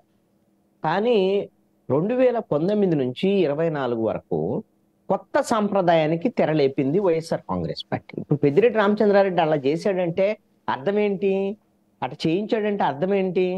జగన్మోహన్ రెడ్డి అలాంటి దాన్ని అంగీకరిస్తున్నాడు, అలాంటి దాన్ని ఆమోదిస్తున్నాడు, అలాగనే చేయాలని కోరుకుంటున్నాడు తన నాయకుడు. కాబట్టి ఈ విధంగానే చేయాలి చంద్రబాబు నాయుడు మేము రాళ్ళు వేయించాలి, కుప్పానికి రానియకుండా చేయాలి. ఇవన్నీ చేస్తే జగన్మోహన్ రెడ్డికి నచ్చుతుంది అనేటువంటిది పెద్దిరెడ్డి రామచంద్రారెడ్డికి, మిథున్ రెడ్డికి తెలిసినటువంటి విషయం. అందుకని వాళ్ళంతా బరి తెగింపు వ్యవహారం చేశారు. ఇంతకుముందు పెద్దిరెడ్డి రామచంద్రారెడ్డి 2019 ముందు ఇలా వ్యవహరించాడా? సరే, అంతకుముందు కాంగ్రెస్ లో కూడా ఉన్నాడు కదా. అవును, ఈ స్థాయిలో వ్యవహరించి ఉండలేదు కదా. అవును. ఈ విధమైనటువంటి పరిస్థితి ఇప్పుడు ఏమైంది? అది రివర్స్ అయింది. వీళ్ళు నేనేమంటానంటే వైఎస్ఆర్ కాంగ్రెస్ పార్టీ చేసినటువంటి పని ప్రజలు హర్షించలేదండి, తప్పు అని తీర్పిచ్చేశారు. 2024 ఎన్నికల్లో మొన్న వచ్చిన ఫలితాలు వైఎస్ఆర్ కాంగ్రెస్ పార్టీ చేసినటువంటి తప్పులకి శిక్ష. అది ఆల్రెడీ శిక్ష వేశారు. శిక్ష వేసిన తర్వాత ఇప్పుడు మిథున్ రెడ్డి మీదకి మేము దాడికి వెళ్తాము, మా కార్యకర్తలు వెళ్ళారు, ప్రజలు వెళ్ళారు, ఇవన్నీ గిన తెలుగుదేశం వాళ్ళు ఈ రోజున చెప్తే ఎలా ఉంటుంది అని అంటే వీళ్ళకి కూడా మైనస్ మార్కులు స్టార్ట్ అయిపోతాయి. ఇప్పటికిప్పుడేమి తెలుగుదేశం పార్టీని, తెలుగుదేశం జనసేన బీజేపీ కూటమిని దించేయరు. మనకు అలాంటి వ్యవస్థలు లేవు. కాబట్టి 5 ఏళ్ల పాటు కౌంట్ చేసుకుంటారు, ప్రజలు ప్రతి అంశాన్ని గమనిస్తూ ఉంటారు. అందుకని మాజీ ముఖ్యమంత్రి ఇంటి మీదకి జోగి రమేష్ వెళ్ళిపోయి నేను దాడికి వెళ్ళలేదు, నేను ఆయనకి ఏదో విజ్ఞాపన పత్రం ఇవ్వడానికి వెళ్ళాను అంటే జనం ఏమనుకున్నారు? నిరసన తెలియజేయడానికి, ఆయనకి ఏదో విజ్ఞప్తి చేయడానికి వెళ్ళానని అప్పుడు చెప్పాడు. ఇప్పుడు నిరసన అంటున్నాడు. నేను వెళ్ళారని కోపంతో అప్పుడు జగన్మోహన్ రెడ్డి ఏదో పొమ్మంటే పోయాను కానీ అని చెప్తున్నాడు. అది వేరే విషయం. ఇవన్నీ కూడా కౌంట్ చేసుకుంటారు ప్రజలు, దాన్ని గమనించాలి. ఇప్పుడు తెలుగుదేశం జనసేన బీజేపీ కూటమి కూడా వీళ్ళు కూడా వైఎస్ఆర్ కాంగ్రెస్ పార్టీ తరహాలోనే పరిధి దాటి వ్యవహరిస్తున్నటువంటి తీరు చాలా సందర్భాల్లో కనపడుతోంది. వీళ్ళు ఇప్పటికైనా దాన్ని చెక్ చేసుకోవాల్సినటువంటి అవసరం. వైఎస్ఆర్ కాంగ్రెస్ పార్టీ చెప్పినట్టుగా వాళ్ళు ఏమో Super 6 ఇంప్లిమెంట్ చేయటం లేదు, ఇవి ఏం కాదండి. అవే చేస్తున్నారు, ఇవే చేస్తున్నారు, రెండు జరుగుతున్నాయి. Super 6 ఇంప్లిమెంట్ జరుగుతుంది, ఇంకొక వైపు దాడులు కూడా జరుగుతుంది. ఇప్పుడు పెద్దిరెడ్డి విషయానికి వచ్చేసరికి మనం ఆ సబ్జెక్ట్ మాట్లాడుకుంటాం కాబట్టి పెద్దిరెడ్డి మీద వేసినటువంటి అనర్హతకు సంబంధించినటువంటి కేసుల్లో ప్రధానమైనటువంటి అంశం ఆరోపణ రామచంద్ర యాదవ్ తీసుకొచ్చినటువంటిది. వాళ్ళ కుటుంబానికి సంబంధించినటువంటి వాళ్ళ సతీమణి పేరుతో ఉన్నటువంటి ఆస్తులు, లేకపోతే ఒక 122 ఆస్తులు చూపించలేదు అనేటువంటిది. ఇవన్నీ కూడా ఈ ఆస్తులు వీళ్ళయ్యేనా కాదా అనేటువంటిది ప్రూవ్ చేయాల్సినటువంటి అవసరం అయితే వీళ్ళకు ఉంటుంది. ఇప్పుడు రేపు పొద్దున విచారణ జరిగేటువంటి సమయంలో వీళ్ళకు ఉన్నటువంటి ఆధారాలు ఏంటి, పిటిషనర్కి ఏమిటి అనేటువంటిది, వాళ్ళ ఆస్తులు వాళ్ళయ్యేనా లేవు అనేది చూపించాలి. ఆ ఆస్తులకు సంబంధించినటువంటి విషయంలో ఇప్పుడు ఈ ఆస్తులు చూపించలేదు కాబట్టి దీనికి డిస్క్వాలిఫై చేస్తారా లేదనేటువంటిది కోర్టు యొక్క ఆలోచన తీరు బట్టి ఉంటుంది తప్ప ఇవి మీరు అఫిడవిట్ లో మీకు ఉన్నటువంటి ఆస్తులు చూపించలేదు లేదా ఇంకొకటి అనే దాని మీద మరి డిస్క్వాలిఫై చేసేటువంటి అవకాశాలు ఉంటాయా లేదని ఇప్పుడు చెప్పలేము. ఇప్పుడు ఉన్నటువంటి పరిస్థితి ఇప్పుడిప్పుడే అనర్హత వేటుపడిద్ది. ఇదంతా విచారణ నాకు తెలిసి అయితే ఒక 4-5 ఏళ్ళు జరిగింది మినిమంగా. ఈ 5 ఏళ్ళు అయితే మాత్రం ఈ కోర్టులో ఈ అంశాలు తేలేటువంటి అవకాశం ఉండకపోవచ్చు. అంత సమయం ఇంకా ఎక్కువ జరగవచ్చు అని కూడా నేను అనుకుంటున్నాను. గతంలో చాలా సందర్భాలు ఇలానే జరిగాయి. టర్మ్ అయిపోయిన తర్వాత అది అర్హతో అనర్హతో ఏదో తేల్చితే ఉపయోగం ఏమి ఉండదు కదా. ఈ కోర్టుల్లో జనరల్ గా ఉండేటువంటి కాదండి కృష్ణరాజు ప్రక్రియలో గారు, ఇక్కడే జాప్యం. ఒక చిన్న కీలకమైన పాయింట్ ఉంది. ఏంటి అంటే సాధారణంగా ఇట్లాంటి కేసులు నెలల తరబడి సంవత్సరాల తరబడి వాయిదాలు పడతాయి. కానీ ఈ కేసుకు సంబంధించిన అంశం అట్లా లేదు. దీనికి ముందు ఎప్పుడైతే ఇంప్లీడ్ అవ్వమని చెప్పేసి చల్లాబాబు గారికి ఆగస్టు 5 అని చెప్పింది, నిన్న ఆగస్టు 14, మరలా సెప్టెంబర్ 9, మహా ఉంటే 10 నుంచి 15 రోజుల లోపటే ఈ కేసుకు సంబంధించిన వాయిదాలు పడతా ఉన్నాయి. అంటే వీలైనంత త్వరితగతిన పూర్తి చేయాలి అనే ఉద్దేశంలో కోర్టు ఏమైనా భావిస్తూ ఉందా అనే అనుమానం కూడా వస్తుంది. అయితే గతంలోకి ఇప్పుడు ఉన్నటువంటి డిఫరెన్స్ ఏంటంటే, ఇప్పుడు ప్రజాప్రతినిధులకు సంబంధించి వీళ్ళకి సంబంధించినటువంటి కేసులు త్వరితగతిన విచారించడానికి ప్రత్యేకమైనటువంటి కోర్టుల్ని ఏర్పాటు చేయడం అనేది జరిగింది సుప్రీంకోర్టు ఆదేశాల మేర. మన ఆంధ్రప్రదేశ్లో కూడా విజయవాడలో ప్రత్యేకమైనటువంటి కోర్టు ఏర్పాటు చేశారు. ఆ కోర్టు పరిధిలోకి ఈ కేసు కూడా వస్తుంది నాకు తెలిసి. ఇప్పుడు అలాగా ప్రతి రాష్ట్రంలో, తెలంగాణలో కూడా ఏర్పాటు చేశారు. ఇక్కడ మిగతా కోర్టులో లాగా జాప్యం జరగకుండా జాగ్రత్తలు తీసుకుంటున్నారు. మరి ఇప్పుడు ఇదే జాప్యం జరగకుండా తీసుకుంటే ఈ కోర్టుల పరిధిలోకే సిబిఐ కోర్టు అయినప్పటికీ కూడా సుప్రీంకోర్టు పదే పదే చెప్పిన జగన్మోహన్ రెడ్డి కేసులు ఎక్కడ ఉన్నాయి, ఎలా జరుగుతున్నాయి విచారణ, మన ఆయన రోజువారి కోర్టుకు విచారణ హాజరవుతున్నాడా? గతంలో వారానికి ఒకసారి శుక్రవారం వెళ్ళేవాడు. ఇప్పుడు ఆయన శుక్రవారం కూడా వెళ్ళటం లేదు కదా. మరి ఆ కోర్టుల విచారణ ఇప్పుడు 2 దశాబ్దాలు అవుతుంది దాదాపు. ఆయన మీద కేసు నమోదే 2 దశాబ్దాలు దాటింది. మరి ఈ పరిస్థితుల్లో కొన్ని పరిస్థితులు మనం గ్యారంటీగా ఇలానే జరుగుతాయని చెప్పలేం. కోర్టుల్లో విచారణకు సంబంధించినటువంటి విషయం ఏంటి అనేటువంటి తేలాల్సినటువంటి. ఇక మదనపల్లి ఫైల్స్ లేకపోతే ఇవన్నీ ఇప్పుడు ఈ కేసులో ఆరోపణలకు సంబంధించి వ్యవహారం ఇవన్నీ కూడా ఆరోపణ చేయటం మేర ఆధారాలు ఉంటున్నాయి. ఇప్పుడు జోగి రమేష్ తర్వాత నెక్స్ట్ టార్గెట్ పెద్దిరెడ్డి రామచంద్రారెడ్డి, మిథున్ రెడ్డి అండి. వాళ్ళ ఫ్యామిలీనే నెక్స్ట్ టార్గెట్ నాకు తెలిసి అయితే ఈ ప్రభుత్వానికి. ప్రభుత్వము అంత సీరియస్ గా తీసుకుంది మదనపల్లికి సంబంధించినటువంటి సబ్ కలెక్టర్ కార్యాలయంలో జరిగినటువంటి ఫైళ్ల దగ్ధానికి సంబంధించినటువంటి కేసు. సీఎం ఆ విషయం మీద మాట్లాడారు చంద్రబాబు నాయుడు. అదే విధంగా డీజీపీ ద్వారకా తిరుమలరావు నేరుగా వెళ్ళి అక్కడ సంఘటన పరిశీలించడమే కాదు, అధికారులతో సమీక్షించడము, పోలీసులు కొంతమందిని సస్పెండ్ చేయటము, రెవెన్యూ అధికారులను కూడా అక్కడ కలెక్టర్ వాళ్ళు సస్పెండ్ చేయటం, ఇవన్నీ కూడా చూసి ఆ తర్వాత ఈ కేసు సిఐడికి ఇచ్చిన తర్వాత సిఐడి చీఫ్ గా ఉన్నటువంటి రవిశంకర్ ఆయన స్వయంగా వెళ్ళాడు. అక్కడ ఘటనా స్థలానికి వెళ్ళాడు. అక్కడ ఉండేటువంటి సాక్షులు, అక్కడ ఉండేటువంటి వ్యవహారం, ఇవన్నిటి మీద వాళ్ళు స్వయంగా పరిశీలన జరిపారు. అంటే ఇద్దరు చీఫ్లు, సిఐడి కానీ పోలీస్ శాఖ, అంటే ప్రభుత్వం ఎంత సీరియస్ గా తీసుకుంటుంది అనేటువంటి దాని మీద. దీని వెనక ఖచ్చితంగా పెద్దిరెడ్డి రామచంద్రారెడ్డి భూములకు సంబంధించినటువంటి వ్యవహారం కానీ, కొన్ని ప్రభుత్వ భూములు, కొన్ని అసైన్డ్ భూములు, అధికారం ఉంది కాబట్టి 22A ఉన్నటువంటి కొన్ని భూముల్ని వీళ్ళ పేర్లతో మార్చుకొని ఆన్లైన్ లో కూడా ప్రభుత్వ రికార్డులు కూడా తారుమారు చేశారు అనేటువంటిది ప్రభుత్వం భావిస్తున్నటువంటి అంశం. అందుకనే రాష్ట్ర వ్యాప్తంగా కూడా ఇప్పుడు ఈ ప్రభుత్వం ఒక కీలకమైన నిర్ణయం తీసుకుందంట. రేపటి నుంచి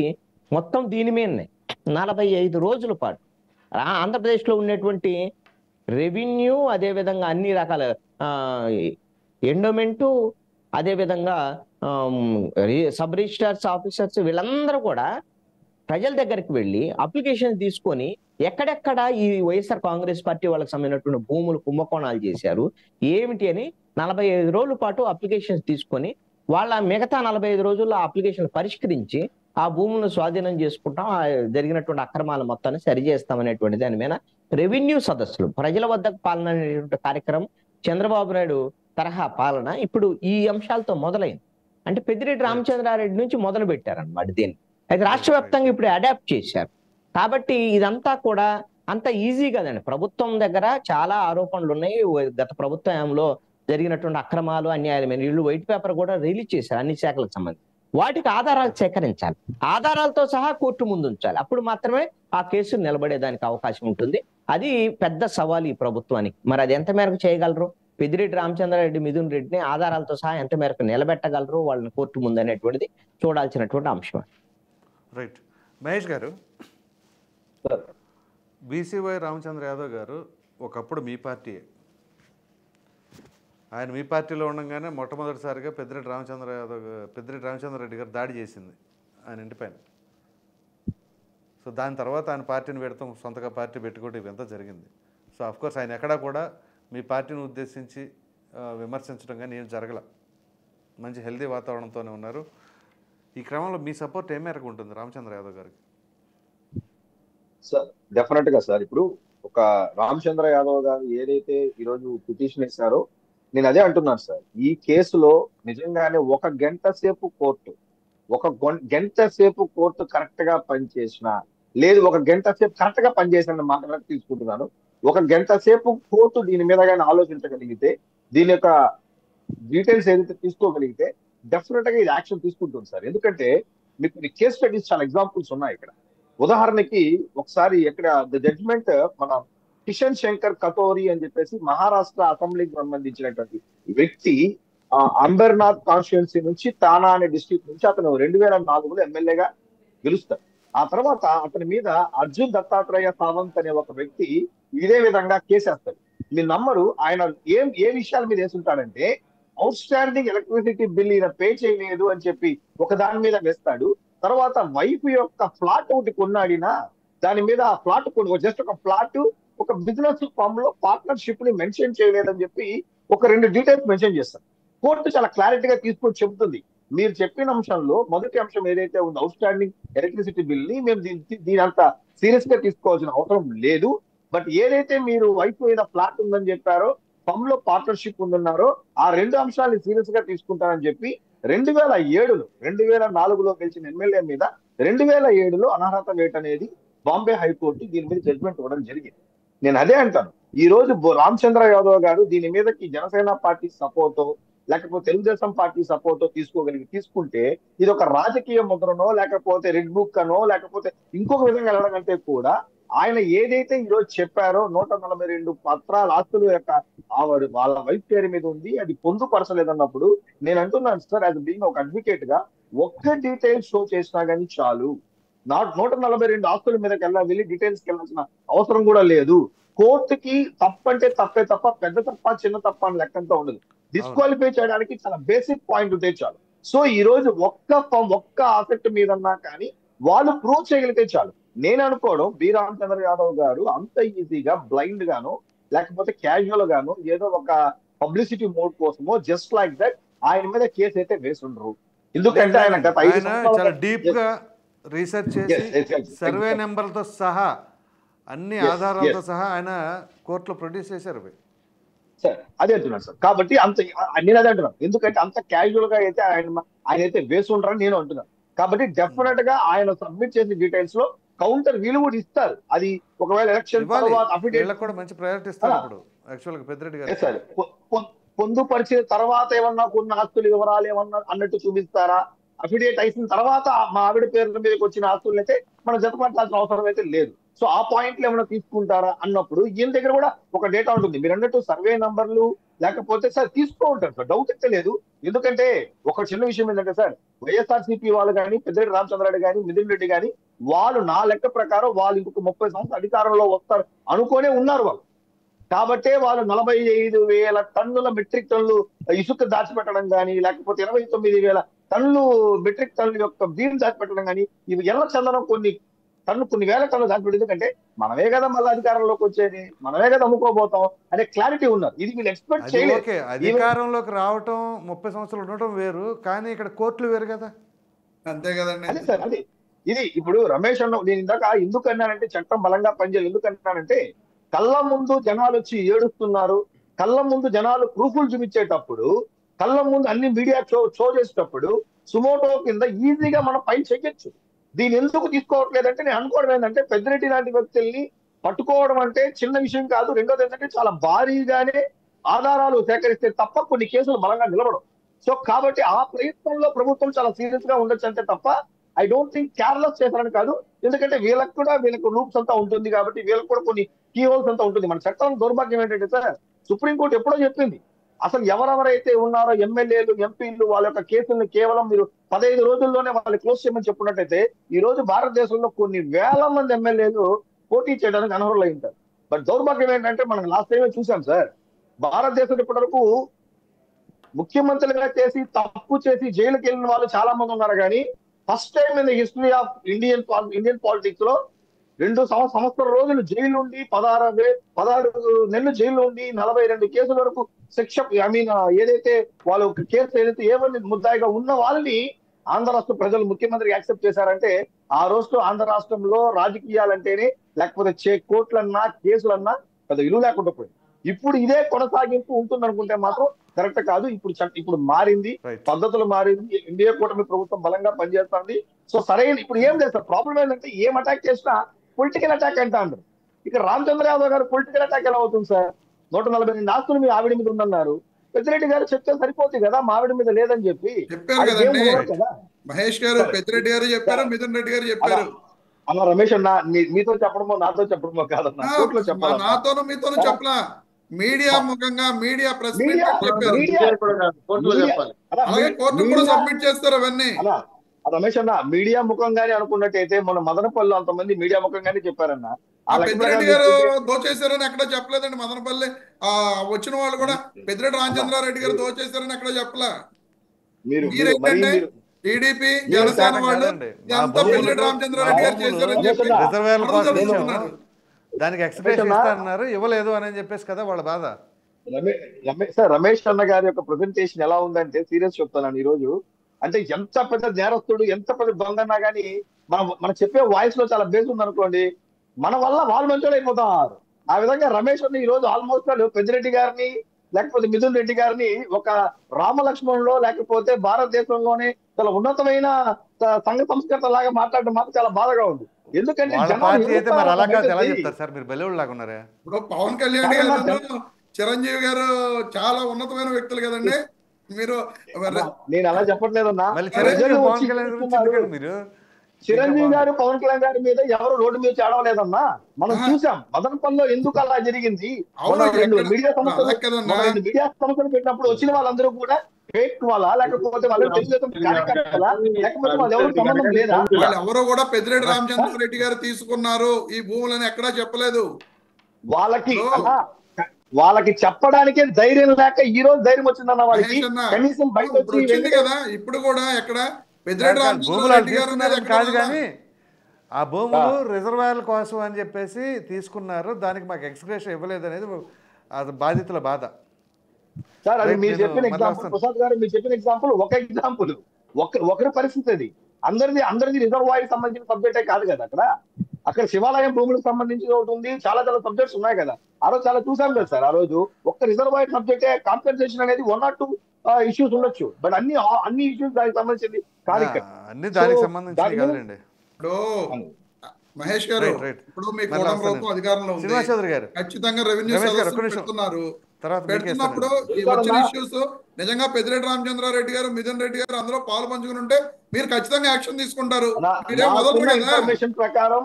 నాకున్న ఇన్ఫర్మేషన్ ప్రకారం పెద్దిరెడ్డి గారు 2 వారాల్లో రాజీనామా చేయబోతున్నారు అనేది నాకున్నటువంటి ఇన్ఫర్మేషన్. దేనికన్నా ఇన్ఫర్మేషన్ మీ దగ్గర ఉంది మొత్తానికి, రమేష్ గారి దగ్గర కూడా లేదు. రమేష్ గారి దగ్గర కూడా లేదు ఇన్ఫర్మేషన్. రాజీనామా చేయబోతున్నారు పెద్దిరెడ్డి గారు, మీకు బ్లాస్టింగ్ న్యూస్ చెబుతున్నారు. వైఎస్ఆర్సీపీ ఆయన ఎమ్మెల్యే సభ్యత్వానికి రాజీనామా చేయబోతున్నారు. ఎమ్మెల్యే సభ్యత్వానికంట. సరే, ఎమ్మెల్యే పదవికి రాజీనామా చేస్తే మళ్ళీ కంటెస్ట్ చేసి మళ్ళీ గెలుస్తారు.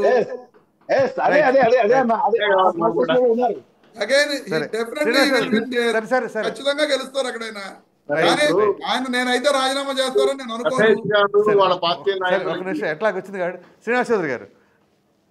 ఒకటి రమేష్ గారు చెప్తుంది ఏంటి అంటే పెద్దిరెడ్డి రామచంద్రారెడ్డి గారు చాలా సౌమ్యులు, మీరు అదే జిల్లాకు సంబంధించిన వాసులు.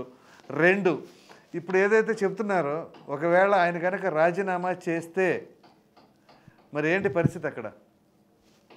రమేష్ గారు వాళ్ళ పార్టీ నాయకులకి సర్టిఫికేట్లు ఇచ్చుకుంటే మేమేం కాదండి.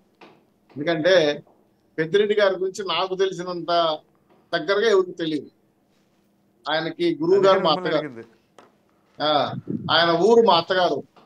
సో విషయం ఏంటంటే పెద్దిరెడ్డి గారు సమ్మెలు అనడానికి రామచంద్ర యాదవ్ గారి యొక్క ఇంటి మీద దాడి చేశారే, ఆ విజువల్ చూసి చాలు. అలాగే ఒక వికలాంగుడిని పుట్టి 3 ఎకరాలు రాయించుకున్నాడే, ఆ విజువల్ చూస్తే చాలు. ఒక తల్లి తాలిపుట్టి తెంచేసి నా ల్యాండ్ ఆక్రమించుకున్నానని చెప్పి తాలిపుట్టి తెంచేసి రాసుకున్నాడంటే ఆ సంహితలో శృంగారతనం కనబడుతుంది. ఇంక ఇది కాకుండా శ్రీజాపాల్ ఎండి అమ్ముతున్నటువంటి శ్రీజాపాల్ కొనుక్కోవడానికి వచ్చిన ఎండిని లారీతో గుర్తు చంపేసి కేసులు కూడా చేసి సరే అక్కడ కూడా సంహిత కనబడతాం. మా చంద్రబాబు నాయుడు గారు పుంగనూరు పర్యటనకి వెళ్తే రాళ్లతో కట్టలతో దాడి చేయించిన సంఘటనలో కూడా చాలా సున్నితంగా కనబడతాను మెతకం. ఇవన్నీ చూస్తుంటే రాక్షసత్వానికి పరాకాశ సార్. న్యాయం చేయమని తప్పలేదు. నిజంగా అక్రమాస్తులు కూడగట్టుకొని డబ్బు సంపాదించుకోవాలనుకోని చెప్పిన అనుకోవాలని వాళ్ళ యొక్క కుట్ర బయటపడింది. అందుకోసం ఇప్పుడు ఉప్పు తిన్నాం నీళ్ళు తాగినట్టు కోర్టు తిరుగుతున్నారు. నేను ఒకటే అడుగుతున్నా, పెద్దిరెడ్డి గారు కానీ ద్వారకానాథ్ రెడ్డి గారు కానీ మీరు ఒక కాన్సాల్ స్టేట్ ఏర్పాటు చేసుకొని ల్యాండ్ శాండ్ మైనే కాకుండా రాష్ట్రమే కాకుండా ఇతర రాష్ట్రాల్లో కూడా మీరు ఆస్తులు వేల కోట్ల రూపాయలు కూడగట్టారు. ఇంత డబ్బులు ఎలా సంపాదించారు, ఎలా వచ్చింది, దానిపైన డిస్కస్ చేస్తే పూర్తి స్థాయిలో మీ నియోజకవర్గాలు ఏదైతే ఎంపీ నియోజకవర్గం అవుతుందో ఆ ప్రాంతంలో రైతుల్ని ప్రజల్ని భయప్రాంతం చేసి విలువైన భూములు, ఇళ్ళు, బంగళాలు దుర్మార్గంగా ఆక్రమించుకున్నారు. అది మీరు వెళ్ళారా, మీ అనుమూలు వెళ్ళారా, మీ బినామీలు వెళ్ళారా పక్కన పెట్టండి. ఎవరు మాట్లాడినా పెద్ద గణం కూర్చున్నారు ఆక్రమించుకున్నా చెప్తున్నారు కానీ ఇంకొకటి పేరు చెప్పట్లేదు కదా. సరే ఇక్కడ కేసీసింది ఎవరు? జనసేన తెలుగుదేశం పార్టీ కాదు కదా, రామచంద్ర యాదవ్ గారు ఒక పార్టీ పెట్టి వేశారు. అక్కడి నుంచి వస్తున్న వివరాలు ఆయన ఎదుర్కోలేక ఆ గతంలో మీరు అధికారం ఉందని చెప్పి ఆయన ఇంటి మీద దాడులన్నీ కూడా గుర్తున్నాయి కదా. ఒక నాగార్జున ఒక రిటైర్డ్ జడ్జి మీద ఇంటి మీద దాడి చేశారు. అంతెందుకు మీరే ప్రసాద్ గారు చెప్పారు, మీరు జనాలు పట్టుకో మేము కొట్టామా, మా పార్టీ నాయకులు ఎల్లో సొక్కా వేసుకొని జెండా పట్టుకోకపోతే తీసేసి చింపేసి కాల్చే వారి మీద పట్టలేదు. మీకు దుర్మార్గమైన రాక్షస పరిపాలన చేశారు అప్పుడు మీ అధికారం ఉందని చెప్పి రచించలేదే. నేను స్టేట్ ఒకే చెప్తున్నా సార్, మేము ఎవరి మీద కక్ష సాధింపు చర్య చేయలేదు. మాకు ఆధారాలతో సహా చట్టానికి వచ్చాయి కాబట్టి ఈరోజు చట్ట ప్రకారం చర్యలు తీసుకుంటాం. కానీ మేము కొట్టడం, ఫిజికల్ యాక్షన్ తీసుకోవడం ఎక్కడా లేదు. చూడండి కావాలంటే నిన్న కర్నూలులో మా పార్టీ నాయకులు చంపేస్తే లోకేష్ గారు వెళ్ళి ఈ రోజు బాధపడుతున్నారు. ఏమా మీ అధికారులు ప్రభుత్వంలో ఉన్న డిఎస్పీ గారు చెప్పారు, విన్నారో లేదో మీరు, ఇది రాజకీయ హత్య కాదు, రాజకీయ కక్ష లేవు ఇందులో అని చెప్పారు. కార్యకర్తలు కోల్పోయాం కదా. అవును సార్, అది ఎలా జరిగిందనేది చేయాలి. వైఎస్ఆర్ కాంగ్రెస్ పార్టీ వాళ్ళు అయితే లోకేష్ గారు ఇన్వెస్టిగేషన్ అనేది మేము ప్రజలు చెప్పిన తీర్పు ప్రాథమికంగా కూడా ఎటువంటి సమాచారం లేకుండా వైఎస్ఆర్సీపీ వాళ్ళు చంపేశారని చెప్పి చెప్పడం జరిగింది. లోకేష్ గారు ఆధారాలు ఉంటేనే మాట్లాడదాం, ఆధారం లేకుండా మాట్లాడదాం. లోకేష్ గారు ట్వీట్ చేశారు అది మాకు ఇచ్చింది సేవ చేయమని చెప్పి 106 ఇలా బురద చల్లడమే మీ తెలుగుదేశం పార్టీ నాయకుల పని అండి. పోతాం. మా పరిపాలన కార్యక్రమం రాజకీయాల్లో ఒక పార్టీకి లోకేష్ గారు ఇవాళ బాధ్యతాయుతమైన మంత్రి పదవిలో ఉన్నారు. ఆయన ట్వీట్ చేసేయకూడదు కదా. క్లియర్ గా ఉన్నాము. మాకు ఆధారాలు లోకేష్ గారు ట్వీట్ చేశారు లేదా ప్రసాద్ గారు బాధ్యతాయుతమైన తెలుసుకోకుండా ఉండండి. రిజర్వాయర్లు భూములు ఇచ్చే రైతులకి కాంపెన్సేషన్ ఇస్తారని చెప్పి ఆ డబ్బులు పెద్దరెడ్డి అకౌంట్ లో పడింది కాబట్టి మీకు డబ్బులు ఇవ్వు, మీరు ఏం పీక్కుంటారో పీక్కోండి అంటేనే వాళ్ళని గొడవకు వచ్చారంటే మీరు పెట్టుకోండి. కాబట్టి దయచేసి మా పార్టీ కూటమి, ఎన్డీఏ కూటమి ఎవరు కూడా మేము ఎట్టి పరిస్థితుల్లో అజమాయిషీలకు పోము. మాకు సేవ చేయమని సేవ చేస్తాం, చట్టం చేసుకుంటుంది. అంతేగాని ఎప్పుడు కూడా మా పార్టీ ముందు పార్టీలో వచ్చే పరిస్థితుల్లో మా నాయకులు ఒప్పుకునే పరిస్థితి లేదు. మేము ఊరి దగ్గర పెట్టుకునే ఆశా వర్కర్లని, డ్వాక్రా సీఎల్ని మీరు రిజైన్ చేస్తారా, మేము తీసేమని అడుగుతున్నారు. రమేష్ గారు చెప్పండి సార్. ఇక్కడ రెండు రకాల శ్రీనివాస్ చౌదరి గారు ఏం చెప్తున్నారంటే నన్ను అడిగిన చెప్పండి. ఒకటి, ఆయన పైన అనర్హత వేటు పడితే ఎన్నికలు రావు, చల్లా రామచంద్రారెడ్డి గారు ఎమ్మెల్యే అవుతారు. మహేష్ గారి దగ్గర ఇన్ఫర్మేషన్ ఎక్కడి నుంచి వచ్చిందో తెలియదు. ఆయన ఏమన్నారు అంటే త్వరలో రిజైన్ చేయబోతున్నారు ఎమ్మెల్యే పదవికి. ఒకవేళ రిజైన్ చేశారనుకుందాం, చేస్తే మరలా కొత్తగా అఫిడవిట్ వేయడానికి స్కోప్ అనపడదు దీని నుంచి తప్పించుకోవడానికి. అంతే కదా, అంతే కదా. సో అటువంటి తరుణంలో మరలా ఎన్నికలు వచ్చినాయి అనుకోండి, గెలిచే అవకాశం ఉంటుందంటారా? ఖచ్చితంగా మళ్ళీ పెద్దిరెడ్డి రామచంద్రారెడ్డి గారు మళ్ళీ ఎమ్మెల్యే అవుతారండి అక్కడ. అయితే రాజీనామా చేపించేసేయండి. ఎందుకు? ఏం అవసరం లేదండి. ఎందుకంటే ఎటువంటి అసెట్స్ అలాంటివి లేవు. ధైర్యంగా చెప్పడం జరిగింది. పెద్దిరెడ్డి గారు గెలిస్తే నేను రాజకీయాల్లో విస్మరించేస్తా. తప్పేముంది సార్, తప్పేముంది సార్. ఇప్పుడు అధికారంలో ఉంది కదా మీకు ఆ రోజు మొన్న 6,000 తేడాతో గెలిచింది అంతే. అదే ఇప్పుడు 6,000 కూటమి ఎట్లా గెలవచ్చండి. కూటమి అధికారంలో రాజీనామా చేసిన జనాల తర్వాత మైండ్ ఆయన సెట్ కంటెస్ట్ చేయట్లేదన్నా ప్రసాద్ గారు. మొన్న కూడా ప్రసాద్ గారు ఆయన కూటమి కంటెస్ట్ గెలిచారు చేయట్లేదు. ఇవన్నీ జరుగుతాయి అంటారా మనం ఏదో అనుకోవడానికి? కాకపోతే ఆ రాజీనామా అనేది జరగదు సార్, ముందు మహేష్ గారు చెప్పినట్టు.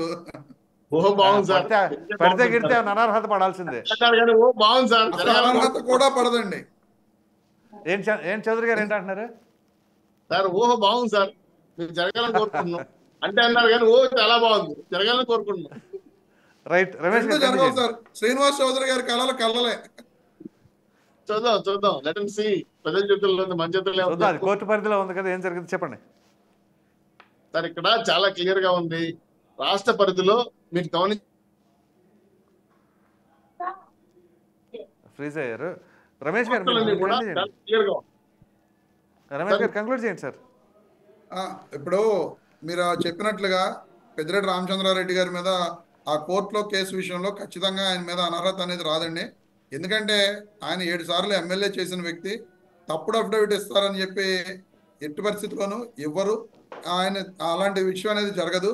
ఖచ్చితంగా ఆయన కోర్టులో ఇది అఫిడవిట్ అనేది కరెక్ట్ అనేది, ఈ అసెట్స్ అనేవి కూడా ఆయన పేరు మీద కానీ ఆయన భార్య పేరు మీద కానీ ఖచ్చితంగా ఉండవు కాబట్టి ఖచ్చితంగా ఆయన నిర్దోషిగానే బయటకు వస్తారు, మళ్ళీ ఎమ్మెల్యేగానే ఉంటారు. ఈ విషయంలో అయితే ఖచ్చితంగా ఎటువంటి ఇబ్బంది ఆయన కలగదనేది నా ఉద్దేశం సార్. ఎందుకంటే మిథున్ రెడ్డి గారు కానీ రామచంద్రారెడ్డి గారు కానీ నిజంగా ఆ విషయంలో ఏదైనా పొరపాటు ఉండుంటే ఖచ్చితంగా ఆయన చెప్పడం జరిగింది. మిథున్ రెడ్డి గారు స్వయంగా చెప్పడం జరిగింది, నాకు కానీ మా తండ్రి గారికి కానీ ఎటువంటి మేము అఫిడవిట్లో చూపించిన ఆస్తులు తప్ప ఎటువంటి ఎక్స్ట్రా ఆస్తులు ఎక్కడా లేవు.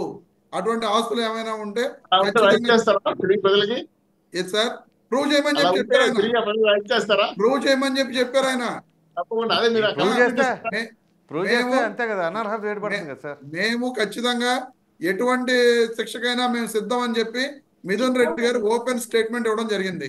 అలాగే ఆయన చెప్పడం కూడా జరిగింది, ఇన్ని రోజులు మేము ఇక్కడ అధికారంలో ఉన్నాం కాబట్టి మా మీద కక్షతోటి చంద్రబాబు నాయుడు గారు ఇటువంటి వ్యవహారాలన్నీ సాగిస్తున్నారు అని చెప్పి, అంటే ఇది అనుకోండి, ఇది రామచంద్ర యాదవ్ గారు మిగతా ఇష్యూస్ మీద నేను చెప్పడం జరుగుతుంది ఆ కక్షతోటి. ఎందుకంటే గతం నుంచి కూడా వాళ్ళిద్దరికి వైరం ఉంది. చంద్రబాబు నాయుడు గారు ఎప్పుడు కూడా ఆయన అధికారంలో ఎలక్షన్స్ కంటెస్ట్ ఆయన ముఖ్యమంత్రి అయిన తర్వాత ఆ జిల్లాలో ఎప్పుడూ కూడా మెజారిటీ సీట్లు మొన్న తప్ప ఎప్పుడూ కూడా తెలుగుదేశం పార్టీకి రావడం అనేది ఎప్పుడూ జరగల. మొన్నే చిత్తూరు జిల్లాలో, అంటే ఉమ్మడి చిత్తూరు జిల్లాలో మెజారిటీ సీట్లు రావడం జరిగింది.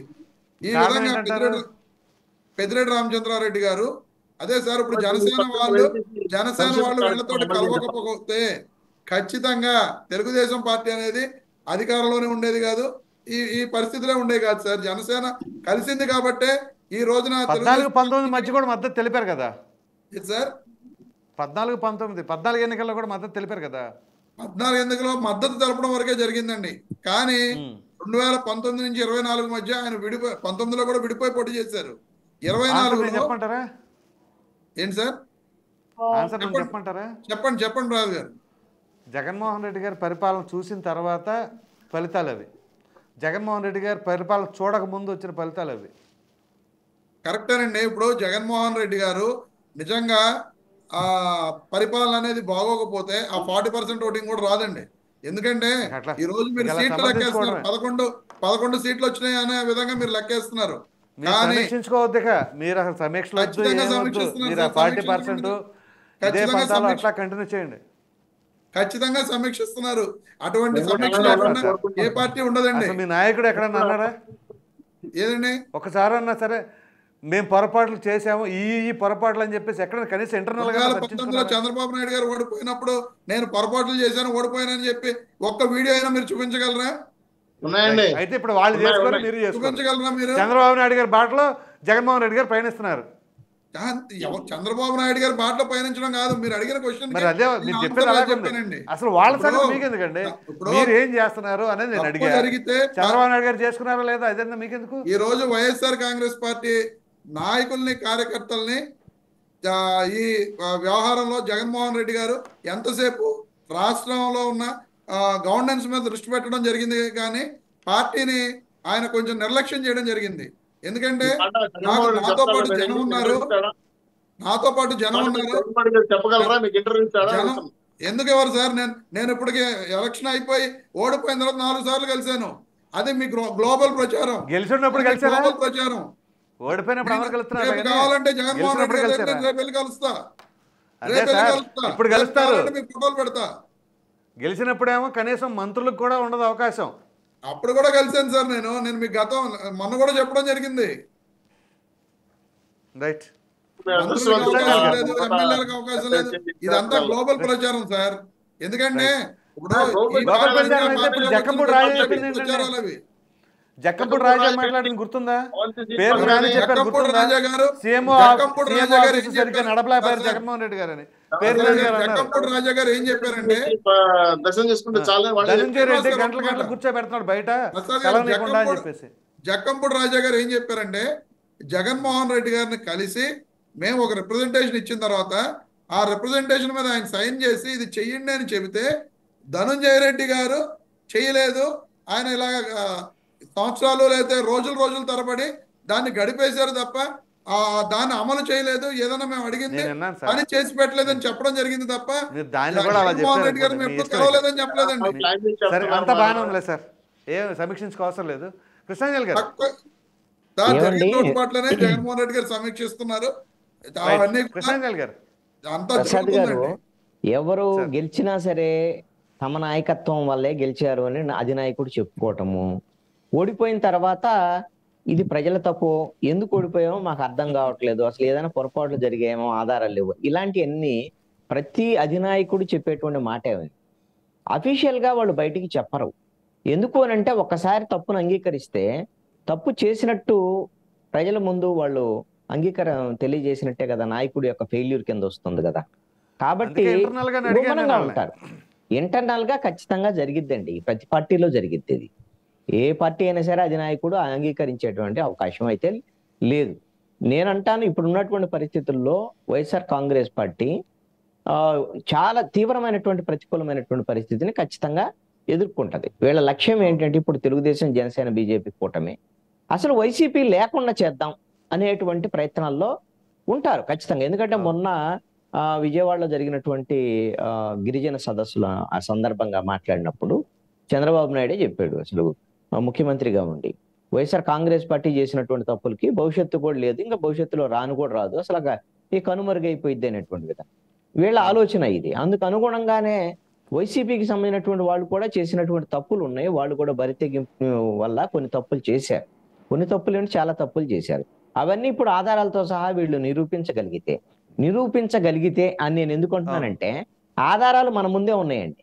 కానీ ఈ కేసుల్లో ముందుకెళ్లాలా లేదనేటువంటి దాని మీద కీ ఇవ్వాల్సింది ఢిల్లీలో కాదు, అసలు కీ ఢిల్లీలో ఉంది. అక్కడి నుంచి ఆమోదం తీసుకోవాలి. మీకు ఇక్కడ చంద్రబాబు నాయుడు, పవన్ కళ్యాణ్ ఒకవేళ ఏ నిర్ణయం తీసుకున్నా సరే ఆ నిర్ణయాన్ని అమలు చేయాలి అంటే సీరియస్ గా నరేంద్ర మోడీ, అమిత్ షా ఆమోదం ఉండాలి. అందుకోసమనే జగన్మోహన్ రెడ్డి చాలా తీవ్రమైనటువంటి ప్రయత్నాల్లో ఉన్నారు.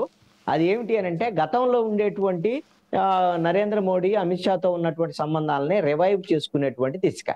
అంటే రివైవ్ చేసుకోవడం, నువ్వు తెలుగుదేశాన్ని నేను జనసేన వదిలిపెట్టమని కాదు, వాళ్ళు నా మీదకి వచ్చి కేసులు పెట్టి నన్ను వేధించకుండా అంతవరకు కాపాడండి, నేను మీకు భవిష్యత్తులో నేను మీకు ఉపయోగపడతాను, మనం గతంలో మిత్రులుగా ఉన్నాం అనేటువంటి దాని మీద కొన్ని ప్రయత్నాల్లో ఉన్నారు. నాకు తెలిసి ఆ ప్రయత్నాలు ఎంతో కొంత ఫలిస్తున్నాయేమో అని అనిపిస్తుంది. ఎందుకంటే ఇప్పుడు వరకు వైట్ పేపర్లు వస్తున్నాయి తప్ప ఎక్కడా కూడా కేసులు, సీరియస్ కేసులు అనేటువంటిది, జోగి రమేష్ వాళ్ళ అబ్బాయి విషయంలో జరిగినటువంటిది మొట్టమొదటి కేసు కింద చూడాలి దాన్ని, ఏది పొలిటికల్ కి సంబంధించినటువంటి దాంట్లో. ఈ విధంగా అంత తొందరగా ఆమోద ముద్ర ఢిల్లీ నుంచి వస్తుందని నేను అనుకోవట్లా. అందుకని ఈ ప్రభుత్వం కూడా అంత వేగంగా ముందుకెళ్లేటువంటి పరిస్థితులు ఉండకపోవచ్చు వాళ్ళ మీద. సో అంటే మీరు చెప్తున్న దాన్ని బట్టి నాయకులు ఎవరైనా సరే వేసుకెళ్ళిపోండి, కానీ నన్ను మాత్రం టచ్ చేయొద్దని చెప్పి జగన్మోహన్ రెడ్డి గారు అనుకుంటున్నారా? ఓకేనండి, ఇప్పుడు మిగతా నాయకులకు సంబంధించినటువంటి దాని మీద వాళ్ళు ఫేస్ చేయాల్సిందే. ఇప్పుడు జగన్మోహన్ రెడ్డి ఏం రాష్ట్రంలో ఉండే మా వైఎస్ఆర్ కాంగ్రెస్ పార్టీ వాళ్ళందరినీ కాపాడమని ఆయన చెప్తాడు. అప్పుడు లేదంటే ఆయన ఒకటి జైలుకి పోవాల్సి వస్తుంది ఈ కేసులో కదా. అందుకని ముందు ఆయన కాపాడుకున్నాడు అనుకోండి, మిగతా వాళ్ళని తర్వాత కాపాడుతాడు. అందుకని ఆయన ఆ ప్రయత్నాల్లో ఉండొచ్చు. రైట్. ధన్యవాదాలండి మహేష్ గారు, జనసేన పార్టీ అధికార ప్రతినిధి, అలాగే శ్రీనివాస్ చౌదరి గారు, తెలుగుదేశం పార్టీ అధికార ప్రతినిధి. రమేష్ గారు వైసీపీ అధికార ప్రతినిధి, కృష్ణాంజలి గారు ప్రముఖ అనలిస్టులు, అందరికీ ధన్యవాదాలండి. మళ్ళీ రేపు కలుద్దాం.